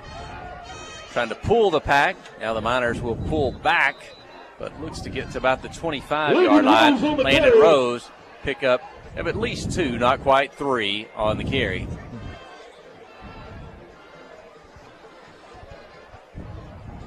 Jackets lead by 10. A touchdown here would be huge. Look at the tackle, number 15, Logan Delstrom. Got to give these kids credit. They came into the game shorthanded. We've lost some players so far tonight, but they so gritty. They just keep fighting. Wing T, Chalk under center. Turn, give. Takes the handoff, move to the right side. It's Billy Stanley on the carry. 23, 22, maybe at best. Billy Stanley on the carry. Making the tackle, number 51, Hunter McWilliams. Well, they give him maybe a little more than that, up to the 21. That'll set up a 3rd and 3 for the Yellow Jackets. So you think 2 plays to pick up the first down at the 21 of Bauxite. The clock running at 10 minutes, 35 seconds here in the fourth. Definitely 4-down territory for Clinton. Jackets taking their time. Snap clock's down to 10 seconds. Still in the huddle. Keep an eye on this one. Got to get up there, 5 seconds. Chalk under center. Don't want to take a penalty here. Better snap it. Whoa, just in time. Drops. And I think snap. Fumbled snap. Yeah, I think that's because they tried to rush because of the clock.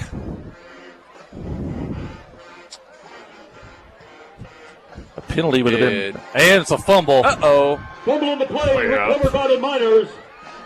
The head coach, Chris Dufresne, came out on the field. He was doing the play clock set, pumping his hand. I'm wondering if he's questioning on that previous play on whether the play clock had started right, if it got too quick for that snap. There's no penalty. The officials didn't catch that. I don't know if that's his contest or not. Now he's talking to another official. I don't know. They got to the line of scrimmage slow and then tried to speed up to beat the snap clock and the center quarterback exchange, and that's a big turnover as they were fixing to put the knockout punch on Bauxite. Wimberly takes the shotgun, handoff. He keeps it himself, up the middle. Good job, faked me out. He'll get it up near the 30. That must be the contention of head coach Chris Dufresne. It looked like he turned to a third official trying to plead his case before that snap of that football. No big play here. He can't give up a quick score. Clock running down under 9.5 minutes here. Jacket defense held Bauxite to 7 points in that third quarter.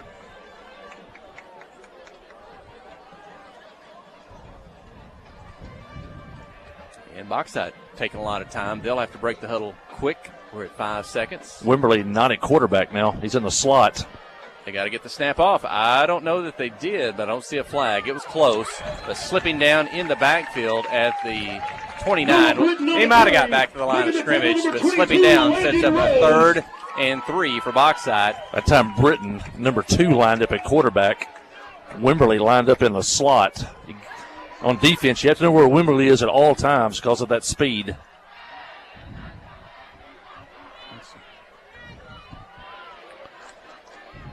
Jackets moving around the line of scrimmage. 3 receivers on the right, going to throw that way. rears back, throws it down the field. Receivers nowhere near that one, not able to catch it up. Threw that one too far. I think that's the case of the inexperienced quarterback. He's a sophomore, mainly a running back, played quarterback in junior high, but he was throwing to a spot, and the receiver was running another route. So one of those two had a miscommunication. And is Bauxite going to go for it deep in their own end of the field, 4th down and 3. 8 minutes, 36 seconds. They trail by 2 scores. This game could be on the line right here if the Yellow Jackets could stop them here. And they'll run the play.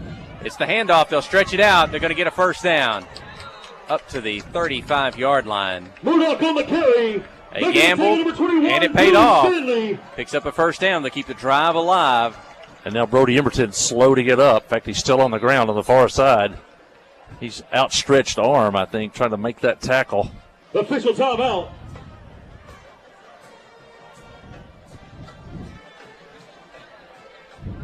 Is again Dr. And Keith Brody's up now. Therapist Richard Matthews.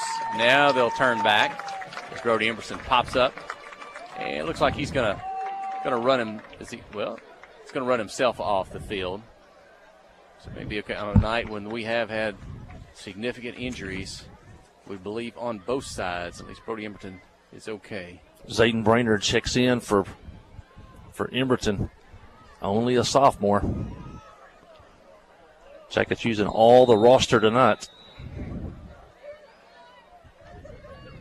Shotgun snap, quick pass, caught, maybe, incomplete. Wish he'd have down caught on that the one. Turf. That's going to be incomplete.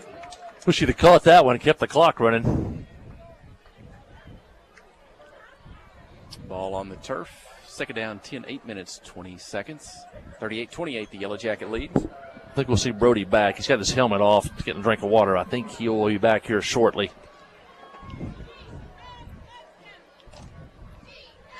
Shotgun snap. Put it in the belly. Met at the line. Gets forward for maybe a yard or two. 42, 43. And there goes Emberton back on the field. 36-37, excuse me. Nothing hurt. Got a couple plays off. Got some water. Making the tackle for the Yellow Jackets, number 22, Landon Rose. Number 2, Bryson Littell.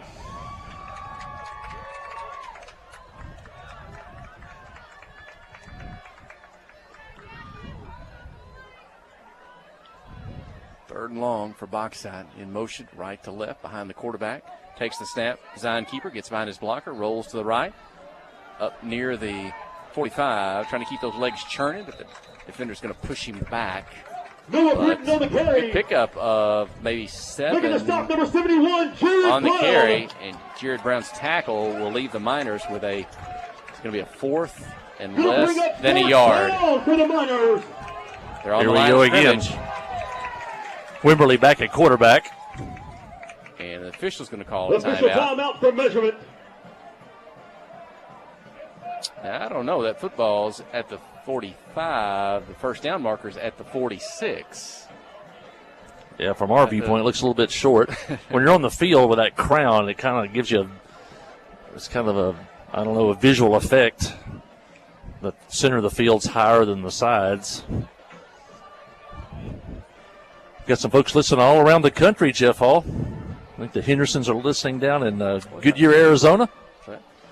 And all the way down in Choctaw. Mr. Sam and Miss Becky Shannon are listening tonight. Going to be just shy of the first down mark. Brings up 4th down for the Miners. It's been a fun one tonight to watch and call for you here. It's not over yet. Clinton 38, Bauxite 28, 7:14 remaining. Bauxite's facing 4th down, a little bit less than a yard. They went on 4th down earlier near their 30. Or Wimberly lines up at cornerback. Looks like Wimberly. Heavy run to the right side formation. Clinton's going to put 8 guys near the line of scrimmage. Wimberly's going to keep it. Takes the snap. He's got a first down. Bounces out off one tackle. The 50 gets to the sideline. 45. They'll ride him down from behind at the 35. He's so dangerous. Was able to break free of that crowd. First down. No, that's what you're afraid of, is a quick score. Emberton was able to run him down over there, keep him out of the end zone. That'll stop the clock to move the chains. I don't know if he went out of bounds or not. 7:01 on the clock.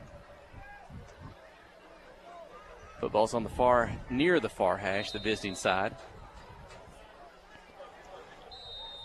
We've seen pretty much as Wimberly and the other running back line up at quarterback and just basically quarterback draws. There's the handoff. Up the middle, into the line, up near the 30. Pickup of about 5, 2nd down. Walt Duncan on the carry. Making the tackle, number 23, Zane Widener. Zane Widener with the tackle. Quick snap, high snap. Straight ahead, tackled behind the line of scrimmage. May have lost a yard. Wimberly on the carry. Widener. Making the tackle, number 23, Zane Widener. Back-to-back tackles by Zane Widener. Offensively and defensively. Zane's had another big night. He's been our first Arkansas Bank and Trust player of the game, I think, twice this season. Maybe last time we were on there, was he the player of the game in the loss against Haskell? 3rd and 5 for Bauxite. Wimberly's lined up in the slot now. Shotgun snap. Going to keep it, run to the right, turn it up inside. First down up near the 23-yard line. Noah Britton on the carry. Looks like when Britton lines up, he's the 5'9", 180-pound running back. When he lines up in the backfield, it's usually quarterback draw every time. Run's going to be good for a Miners first down. And Britton's lined up again. Nope. Yep, Britton's lined up in the backfield with the 2 tight ends to the left. Takes handoff, keeps himself to the right side, gets through the line, and he's hit hard, I think, by Billy Stanley. He looked like he had some open room there momentarily as he got through the first line of defense, but Stanley with a good tackle. Just running a jumbo or a heavy set to the right every time. There's an extra tight end. There's 2 on that side and a couple of backs, and then Britton's just going to take the snap and run with it. Now Wimberly's lined up. The speed back is lined up at quarterback now. Motion behind him. Handoff to the right. Through the line. Through the 10. Through the 5. Into the end zone. Touchdown, Bauxite. Put 38. Bauxite 34. 5 minutes, 4 seconds in the fourth. The Miners do exactly what they had to do, trailing by 2 scores.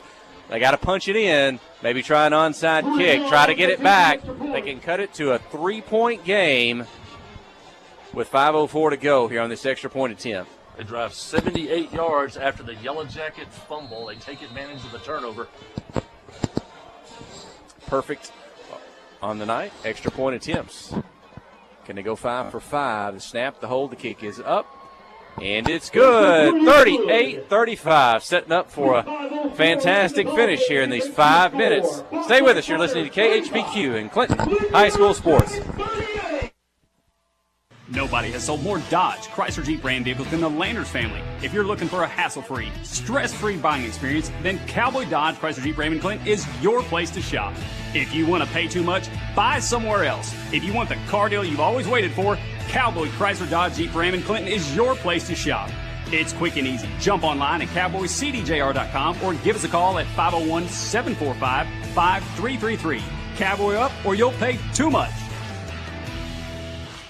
F.L. Davis Cash Lumber, your Ace Hardware store, is a proud sponsor of Clinton Yellow Jacket Sports. F.L. Davis Cash Lumber can help with your electrical, plumbing, paint, tools, hardware, and flooring needs. They're a full-service hardware store and lumber yard. F.L. Davis can provide you with everything you need for your residential or commercial projects. The knowledgeable staff is always on hand to answer your questions. Visit F.L. Davis Cash Lumber, your Ace Hardware store. Same place, now Ace. Well, Bauxite won't quit. They drive 78 yards after the Yellow Jacket fumble, and they cut the lead to 38-35 with 5:04 left. Eli Henson just made one of the biggest plays of his young career as he catches a onside kick at the 42 with some Miners bearing down on top of him, and the Jackets have it at the 42 with 5:04 left. Can they get a couple of first downs and run this clock out? Bauxite still has 3 timeouts left. Wing T, chalk under center. Widener in the slot. The give is to Widener. He'll try to stretch it out from left to right, try to get to the end. They'll miss him at the ankle. Second defender going to pull Zane down at just across the 50. It'll be short of a first down, but a pickup of 8 for the junior, Zane Widener. And Widener stayed in bounds and kept the clock moving.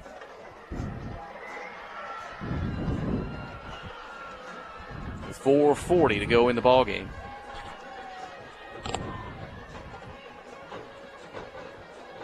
The Jackets have had a hard time running the football tonight consistently, but if they could get it for one series, it might be enough. Quarterback sneak, Job Chalk. I think he's got the first down. It looks like he's going to push from the 49 up to, let's see, does he get the 47? It's the first down for the Yellow Jackets. That run will be good for Clinton Yellow Jackets. And they'll restart the game clock.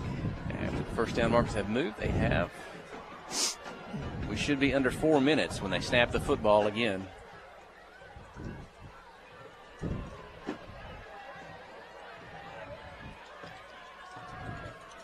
Chalk stands up. You can see that play clock in the end zone. It wound down. They give. Is that Widener coming out of the slot? Turns it up inside. A lot of traffic. He's bounced around. Looked like a pinball a little bit. Maybe across the 45 to the 44. A pickup of 2. Second down, 8. That was all Widener there because that trap play was covered up. He dodged a couple of tacklers. Got about 3 yards out of nothing. And now it looks like timeout. Bauxite will take their first time out to the 3:32 mark here in the fourth quarter of play. Yellow Jackets trying to keep pace with Haskell Harmony Grove in the conference. This would be a huge game.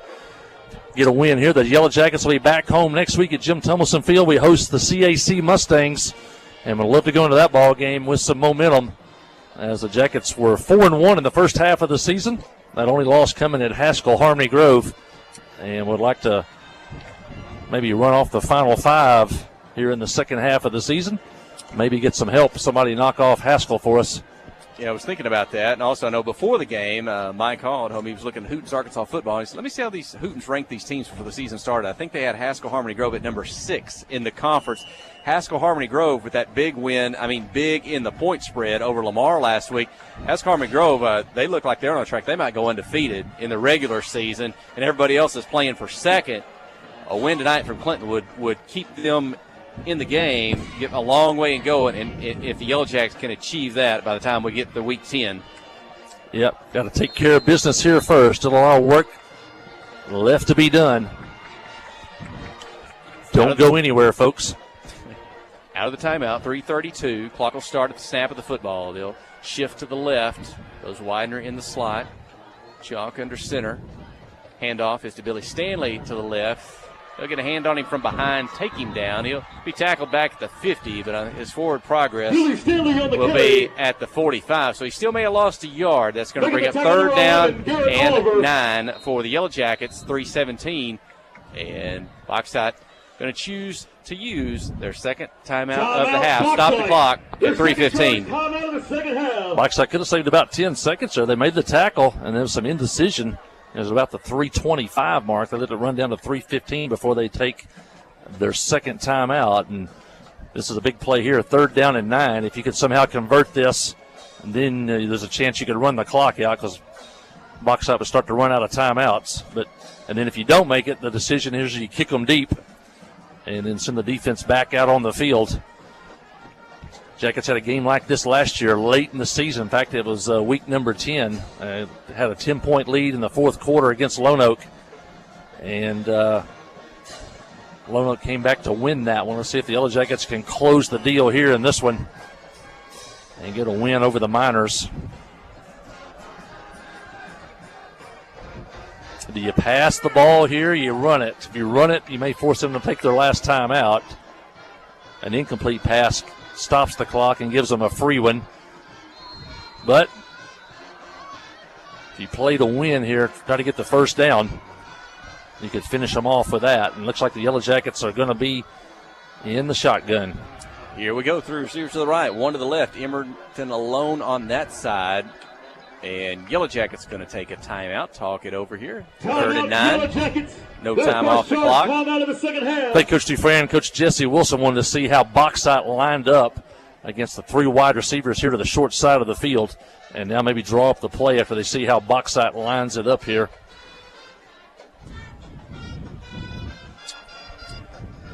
The Bauxite Bands plays on. I'm thinking about the Clinton reunion going on downtown already. Maybe they're watching the game on a big screen. They can probably hear us as close as we are to downtown tonight. So, I mean, hear the public address system and the bands playing. So, hope folks down there are having a big time at the, I guess we'll call this maybe the first annual Clinton reunion here in the fall. Homecoming, 3-day event.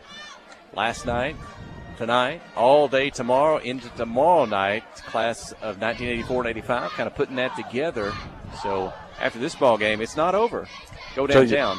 So the Yellow Jackets faced a 4th and 9 last night in that fourth quarter in that junior high game. And Brody Dufresne hit Hister Hensley on a drag route across the middle for a first down. Kept the drive alive, and the Yellow Jackets went on to win it. Kind of that same situation here. It's 3rd down and 9 here. Now the 3 wideouts are going to the far side of the field. They put Dawson Burgess alone on the wide side, the right side. He's going to pass on the slant, left side, caught. Zane Widener. He's going to be short of a first down, but Widener on the catch up near the 42-yard line. Clock runs at 3 minutes. Let's see if Bauxite wants to take their final timeout here on this 4th down play. Or I think the difference that time is the Bauxite linebackers didn't run up the field and let Widener catch it behind them. They stayed home. I think the Yellow Jackets going to try to draw them off sides. Still 20 seconds play clock when they got to the line. Chalk looks to the sideline. They certainly want that game clock to run down at 2:40. They can get it to 2:30 before snapping the football if that's a choice. They may call a timeout. And they get it down. There it is. Oh, my goodness. Bauxite had to know. The clock ran. Well, the officials are having a discussion on this. It looked pretty straightforward from here. A Bauxite, the left tackle, left guard, jumped across the line of scrimmage. Here's the call. Here's the call. Against the Miners. It still may be a little bit short, though. But now, you might go for it. You may go for it. 4th and less than a yard. You get a first down. The game's over. I might ask for a measurement here just to see how far you got. I think it's closer than that last one we saw. It is close. They look to the sideline. Wow. And the clock, was that a 40-second clock or 25? It went all the way down to 5 seconds. And then Bauxite jumped off. We'll have an official timeout. But Chalk sold it well, too. He stood up, got the play, got back down, pointed to some blocking assignments, and Job carried it out perfectly that he was going to run a play here. And now the biggest measurement of the night, and maybe of the season so far, is right here. And close. Do we need the credit card? We saw that in the first half, didn't we? And they still the white they look like they don't know. To be out there looking at the ball. He's talking to Coach Benson here on the near side. They're calling him back to see. It's that close. It's not obvious. They're calling him back to see. The Whitehead has to make the call. And he's pulling out the card for the second time. The Jackets are 1-1 tonight on cards. And he's talking to Billy Bannister of the Chain Gang. Hey, what do you think, Billy? It's that close. Wow. They're pulling the chain a little tighter. Does that give him a little link? Here, well. He's stepping back. Looks like a golfer. Eyeballing it. He knows how important this call is because if it's a first down, the Yellow Jackets may be able to run out the clock. He's going to call it short. And his fingers are about 2 inches apart. I think you got to go for it now. It's been the quarterback sneak for the most part tonight on the short yardage plays for the Yellow Jackets. You do need to start the clock, though. That's what Coach Chris Dufresne says. Start the game clock. You set the football. There's 25 on the play clock. You control your own destiny here. If you punt it here, you allow Bauxite to control their destiny. You go for the first down here as a competitor. You control your own destiny. And if you think you're going to have any problems, too, go ahead and take a timeout. We've got 2 left. Bauxite just has 1. And let's see, looks like they're going to choose not to use it here. They'll let those 20 seconds run down on the play clock. They're going to save 1 timeout. Clinton can get it down to just over 2 minutes remaining. We've run the quarterback sneak 3 or 4 times tonight. It's worked every time but once. If you're going to do it, you need those running backs behind them Defense to is knock him loaded home. Up. That's the call. Does he get it? You saw him surge Did he fall forward? I don't know. Yellow Jacket sideline says they've got it. Jordan Benson says they've got it. They only needed 2 inches. We got to wait on the official. And the initial. Bauxite thinks they've stopped them. Their defense ready to run off the field.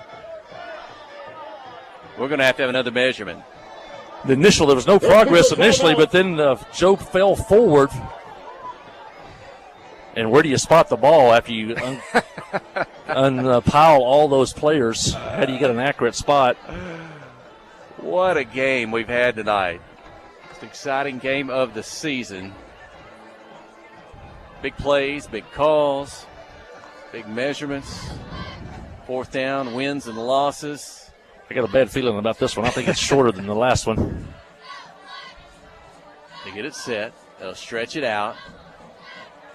Bauxite thinks they've stopped the Yellow Jackets, and they have. Short of the first down. Ball's going to go over on downs to the Miners. 2 minutes, 6 seconds remaining. It's Clinton 38, Bauxite 35. The Miners have 1 timeout remaining. Bauxite has the momentum now. Football. The Yellow Jackets a fumble and failed to convert on 4th down. Has given Bauxite a chance, but the defense has a chance to win it here for the Yellow Jackets. Miners at their own 36. They have a good kicker. Had about a 27-yard field goal last week against Pottsville.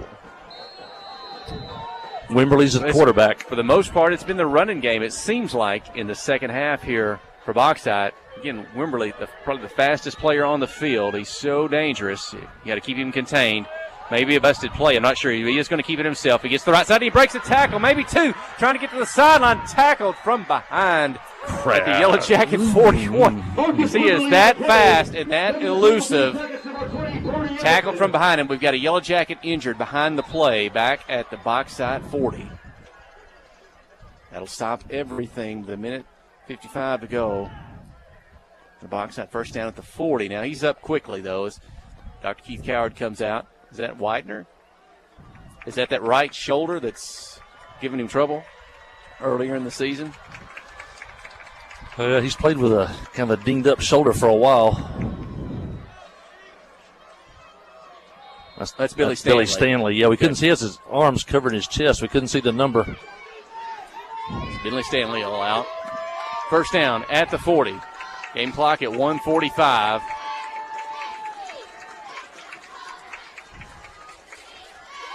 Wimberley in the shotgun. Takes a step to his 45. Puts it in the belly. Turns it up. Good stop. 38-yard line. 2-yard pickup. Game clock will run. 1:30 seconds. Clinton on the carry. So when Bauxite wants to use that final timeout. I think you said it earlier. With that kicker, they don't have to score a touchdown. If they can just get in field goal range with 1:15 to go. Wimberley looks like he's going to pass. He's got hit hard, but it's down the field. Jump ball knocked away. 2-on-1 defenders. Wow. Widener ran right through Wimberley, and it was a jump ball. And actually, the Bauxite receiver had to knock it away from 2 Yellow Jacket defenders, and that would have been an interception to end the game. But, man, Widener came on that middle linebacker blitz, and he leveled the quarterback. But give Wimberley credit. He popped back up, and that stops the clock at 1:05. 3rd down and 8. Wimberley in the shotgun. Looks to pass again. Left hit hard again. Deep down the field. Receiver can't catch up with it. Boy, he took the hit again, but he's back up near the 50. That's going to set up a 4th down and 8 for Bauxite. Wimberley took another hit by Widener. And it's 4th down. You may not can hear us. The crowd is so loud below us. The Yellow Jacket crowd. 4th and 8. 59 seconds to go. Clinton's got a 3-point lead. Football's at the Yellow Jacket 38. Bauxite, empty backfield. Only 2 receivers. They may call a timeout. They probably should. Nothing to lose here on 4th down. If they don't make it, the game's over, so they will use the timeout.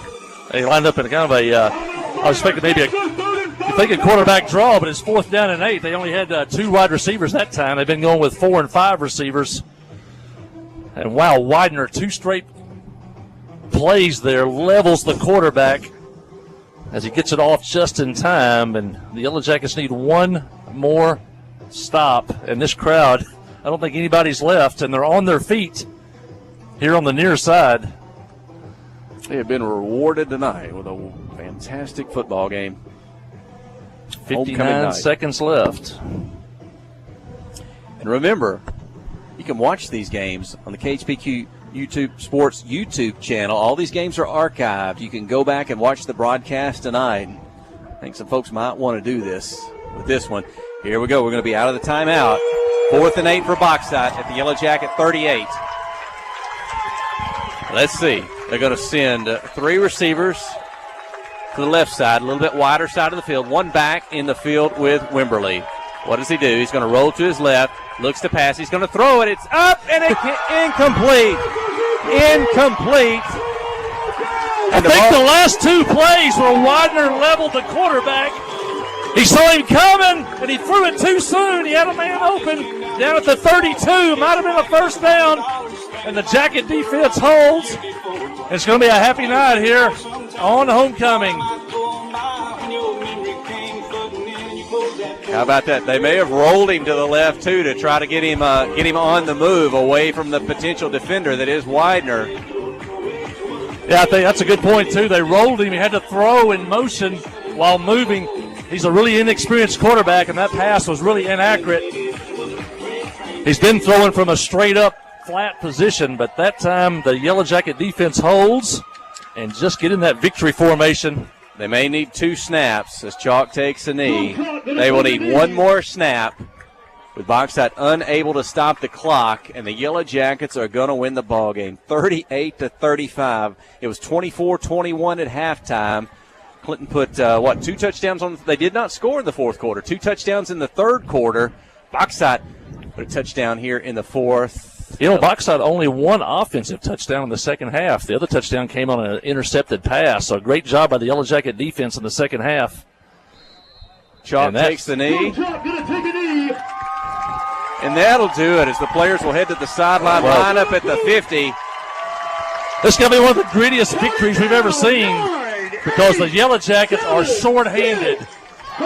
And they're going to have more passing yards tonight than running yards. And that's usually when we lose is when we have to pass more than we run. Tonight, we put the ball in the air, and the playmakers made plays, and the Yellow Jackets win it. And probably one of the most memorable wins here on homecoming in a long, long time.